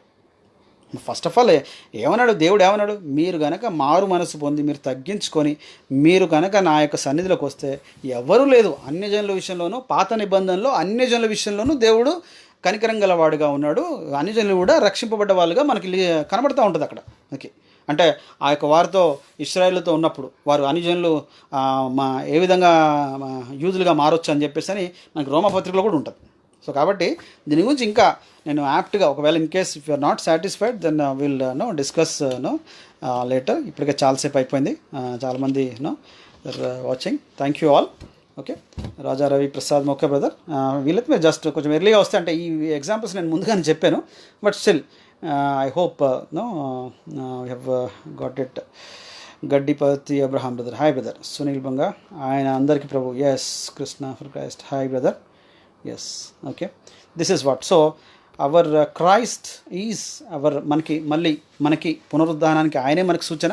క్రీస్తు ద్వారానే మన లిస్ట్ అంతా, దేవుని యొక్క ఎలక్టెడ్ లిస్ట్ కానీ సెలెక్టెడ్ లిస్ట్ కానీ అంతా క్రీస్తు ద్వారానే జరిగింది. క్రీస్తు పాత నిబంధనలో కూడా పలు విధాలుగా ఆయన తను తాను ప్రత్యక్షపరచుకున్నాడు. సో కాబట్టి ఇవన్నీ ఉన్నాయి. క్రీస్తు ఓన్లీ కొత్త నిబంధనలో శరీరధారిగా వచ్చాడు, పాత నిబంధనలో ఆయన ప్రత్యక్షపరచుకున్నాడు, దూతగా ప్రత్యక్షపరచుకున్నాడు, దేవుని యొక్క వాక్కుగా, వెలుగుగాను, ఇంకా రకరకాలుగా ఆయన ప్రత్యక్షపరచుకున్నాడు. కాబట్టి ఆయన అందరినీ రక్షించాలనేటువంటిది ఆయన ఆలోచన. ఆయన స్పెసిఫిక్గా అందుకనే నరకం ఎవరి కోసం చేయబడ్డదట అంటే సాతాను వాడి దూతల కోసం అన్నాడు, కానీ మనిషిని తన ఇమేజ్లో చేసుకున్నాడు దేవుడు. మనిషిని తన యొక్క స్వరూపంలో చేసుకున్నాడు. మనిషిని తన స్వరూపంలో చేసుకున్నప్పుడు మరి దేవుడు ఎవరిను నశించిపోకూడదు, ఎవరినో కూడా కోల్పోకూడదనే కదా ఉద్దేశం ఆయనది, ఆయన చిత్తం. అందుకనే ఆయన ఎవరినో ఒకరిని ఎన్నుకోవాలి, అబ్రహాం ద్వారా ఎన్నుకోవాలి. ఇప్పుడు ఆదాముని ఎన్నుకున్నాడు, ఆదాముకి ఇచ్చాడు, చెప్పాడు ఏది, ఈ భూలోకాన్ని ఇచ్చేసి నువ్వు ఏలుకో, పాలించుకో, దీన్ని విస్తరించన్నాడు. ఆదాం ఏం చేశాడు, దేవుని చిత్తాన్ని నెరవేర్చకుండా సాతాను యొక్క మాటను విన్నాడు, సాతాను చిత్తాన్ని నెరవేర్చాడు. కాబట్టి దేవుడి నుంచి సపరేషన్ పొందుకున్నాడు. అయినా దేవుడు సపరేషన్ పొందుకున్న దేవుడు ఏం చేశాడు? మళ్ళీ దేవదూతల ద్వారా, తన వాక్కు ద్వారా, మిగతా ఇంకా నాయకుల ద్వారా, ఆ యొక్క వారి ద్వారా ఈ యొక్క జనాంగాన్ని అందరికీ మాట్లాడుతూ ఎవరో ఒకరిని సెలెక్ట్ చేసుకుని వారి ద్వారా అట్లా విస్తరిస్తూ చెప్పుకుంటూ వస్తూ ఉన్నాడు ఆయన.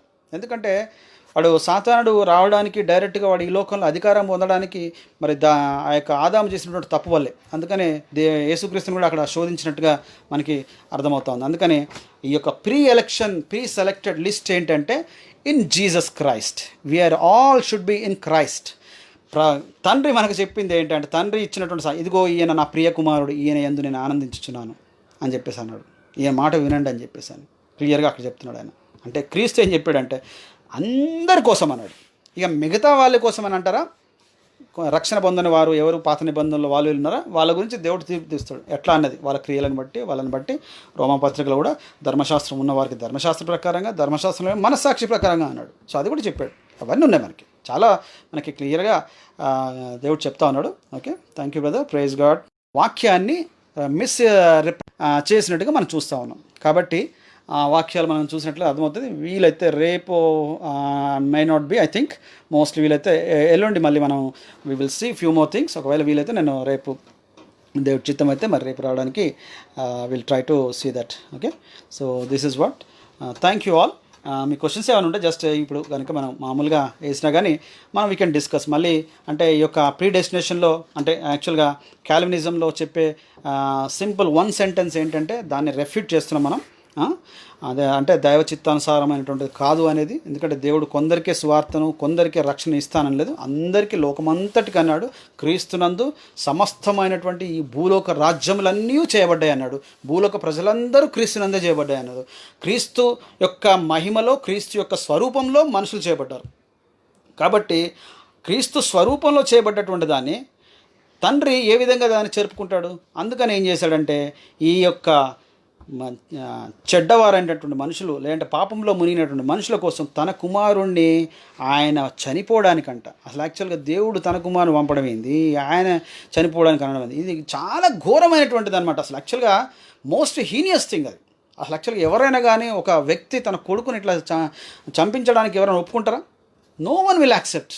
కానీ తండ్రి ఆ విధంగా అంత గొప్పదైనటువంటి ఆయన ఆ యొక్క సాక్రిఫైస్ని చేశాడు అని. అది దేవదూతలకు కూడా తెలియదంట ఆ యొక్క secret. That is the mystery of God. అందుకని సాతానుగాడు ఏంటంటే ఇంకా ఈ భూలోకం అంతా నా యొక్క ఆధీనంలోనే ఉంటుంది అనుకున్నాడు. ఎందుకంటే మనిషి పుడతాడు, చచ్చిపోతాడు, దేవుని దగ్గర రాలేడు, వాడికి రక్షణ లేదని చెప్పేసాను. ఓకే, బట్ దేవుడు వచ్చేసి ఎప్పుడైతే రక్షణ కార్యం చేశాడో సిలువలో వాడి యొక్క మరణం అనేటువంటి ములును దింపేశాడంట. అందుకని మనకు పునరుద్ధానం మొదటగా ఆయన అయ్యాడు. ఇప్పుడు మనందరికీ పునరుద్ధానం అయ్యాడు, ఆయన కారణమయ్యాడు. కాబట్టి హిందూ సోదరులైనా కానీ ఎవరైనా కానీ వాళ్ళు పునరుద్ధానం కావాలన్నా పునర్జన్మ ద్వారా వాళ్ళు ఎటేటో అన్ని జన్మలు అనుకున్నారు. బట్ పునరుద్ధానం అనేది, ప్రపంచ పునరుద్ధానం అనేది దేవుడు నిర్ణయించాడు. కాబట్టి సో ఆ యొక్క పునరుద్ధానంలో ఉండాలనేటువంటిది తండ్రి యొక్క చిత్తము. ఆయన ద్వారా మనకి రక్షణ ఉందనేది ఇది. Okay, thank you all, thank you very much. రేపు విల్ సీ దట్. యాక్చువల్గా అయితే ఈ యొక్క వివరణ ఇంకా కొంచెం ఈ రోమా పత్రిక యాక్చువల్గా అది కూడా ఉంది బ్రదర్. 8:30 మీరు ఏదైతే చెప్పారో ఏది ఆ యొక్క 8వ అధ్యాయం 30 వచనం కానీ 9:17 కానీ ఇవి యాక్చువల్గా దేవుడు కొంతమందిని వాడుకున్నాడు, ఆయన స్వార్థ కోసం వాడుకున్నాడు. అంటే వాళ్ళ యొక్క ఫోర్ నాలెడ్జ్ అంటారు. యాక్చువల్గా ఏంటంటే దట్స్ నథింగ్ బట్ దేవుడు ముందుగానే వీడిని కఠినుడుగా అని చెప్పేసాను కాదు, ఆయనకు తెలుసు ఈయన ఇదే అని చెప్పేసాను. బ్రేక్ ఫెయిల్ అయితే ఏమవుతుంది? యాక్సిడెంట్ అవుతుంది అని మనకు తెలుసు. అంటే మనం ముందుగానే ఎన్నుకున్నాం, అది బ్రేక్ ఫెయిల్ అవ్వడం అనేది కాదు. అక్కడ మనిషి యొక్క హృదయము రహస్యములన్నీ తెలిసినటువంటి వాడు దేవుడు అంట. మనిషి హృదయ రహస్యం తెలిసిన ఆయన దేవుడు. ఆయన తెలియకుండా ఉంటుందా? ఉంటుంది, ఏది ఉండదు. ఈవెన్ ఆదాము కూడా తప్పు చేస్తాడని తెలియదా? దేవుడు తెలుసు. ఆదాము తప్పు చేస్తాడని తెలుసు, కానీ స్వచిత్తం అనేది ఇచ్చాడు కదా. స్వచిత్తం ఇచ్చాడు కాబట్టి వాడు తప్పు చేస్తాడు. తప్పు కోసం అందుకని నేను ఒక రక్షణ ప్రణాళిక నేను చేస్తానని చెప్పి దేవుడు మన కోసం పెట్టాడు అది. అలా అని చెప్పేసి అని ఆదాము తప్పు చేస్తేనే నేను ఈ యొక్క క్రీస్తుని నేను మహిమపరచగలుగుతాను, క్రీస్తును దేవుడిని ఎవరో చెప్పగలుగుతానని చెప్పేసి అని కాదు అక్కడ ఉద్దేశం. ఫ్రీ విల్ ఇచ్చాడు, ఫ్రీడమ్ ఇచ్చాడు కాబట్టి దేవుడు అక్కడ జరుగుద్దని. అంటే డ్రైవింగ్ రానోడికి కనుక డ్రైవింగ్ ఇస్తే ఏమవుతుంది? యాక్సిడెంట్ చేస్తాడని తెలుసు మనకి. యాక్సిడెంట్ అయితే ఏం చేయాలి? దానికి ఆ యొక్క సేఫ్టీ ఆ ఎయిర్ బలూన్స్ ఉంటాయి కదా, అవి రావాలి. అది దేవుడు మనకు పెట్టాడు. అది ఆ రక్షణ అనేది మనకి ఇచ్చాడు. అది మనం యాక్సెప్ట్ చెయ్యాలి. అది నాకు వద్దు భయ్, ఎయిర్ బెలూన్స్ లేనటువంటిది, లేదంటే నాకు సడన్గా ఏదైనా సేఫ్టీ ఉన్నటువంటిది అది నాకు వద్దు అని చెప్పేసి అని అన్నాం అనుకోండి, it is up to us. So కాబట్టి క్రీస్తు యందు మనకి రక్షణ ఉంది. క్రీస్తు ద్వారానే ఆ యొక్క ఎన్నిక చేయబడ్డ వారందరూ క్రీస్తు ద్వారానే డైరెక్ట్గా తండ్రికి యాక్సెస్ ఉందనుకోండి, అప్పుడు కుమారుడు క్రీస్తు ద్వారా కొంతమంది తండ్రి డైరెక్ట్ ఉండేవాళ్ళు. కానీ తండ్రి ఏమంటుండంటే ఎండ్ పీపుల్ గురించి మాట్లాడి మధ్యలో క్రీస్తుని పెట్టాడు. మళ్ళీ మీరు నా దగ్గర రావాలంటే క్రీస్తు దగ్గర రావాలి. క్రీస్తు ఏమంటుండే మళ్ళీ అందరి కోసం అన్నాడు. తండ్రి ఏమో ఎలక్టెడ్ లిస్ట్ గురించి మాట్లాడుతున్నాడు, ముందుగా ఎవరిని ఎన్నుకున్నాడు అంటున్నాడు. ఆ ఎన్నుకున్నదంట క్రీస్తు యందే, క్రీస్తు ద్వారానే ఎన్నుకున్నాను అన్నాడు. ఈ క్రీస్తు ఏమో సర్వలోక పాపముల కొరకై నేను వచ్చి నా యొక్క రక్తాన్ని కార్చాను, మీరు అందరు నా యొద్దకు రండి అని చెప్పేసి అని అంటా ఉన్నాడు. అందుకోసమే మనం we are preaching the gospel. So దీనికి వ్యతిరేకమైందే ఈ యొక్క మరి కాల్వినిజం. వాళ్ళు ఏంటంటే తక్కువగా అర్థం చేసుకొని సరైనటువంటి సందర్భానుసారంగా అర్థం చేసుకోకుండా దేవుడు కొంతమంది కోసమే రక్షణ కార్యం చేశాడని చెప్పేసి అని అంటున్నారు. దాన్ని మనం రెఫ్యూజ్ చేయడానికే ఇది వచ్చాం. ఇది కొద్దిమంది ఏదో కొంతమంది ఉన్నారు, వాళ్ళకి యాక్చువల్ చెప్పాం, కానీ వాళ్ళు మరి ఇఫ్ ఆల్ వాళ్ళు కరెక్షన్ చేసుకుంటే బాగుంటుంది. మనం వారి గురించి మనం ప్రార్థన చేద్దాం. Okay, thank you all, thank you very much, bye, good night, see you.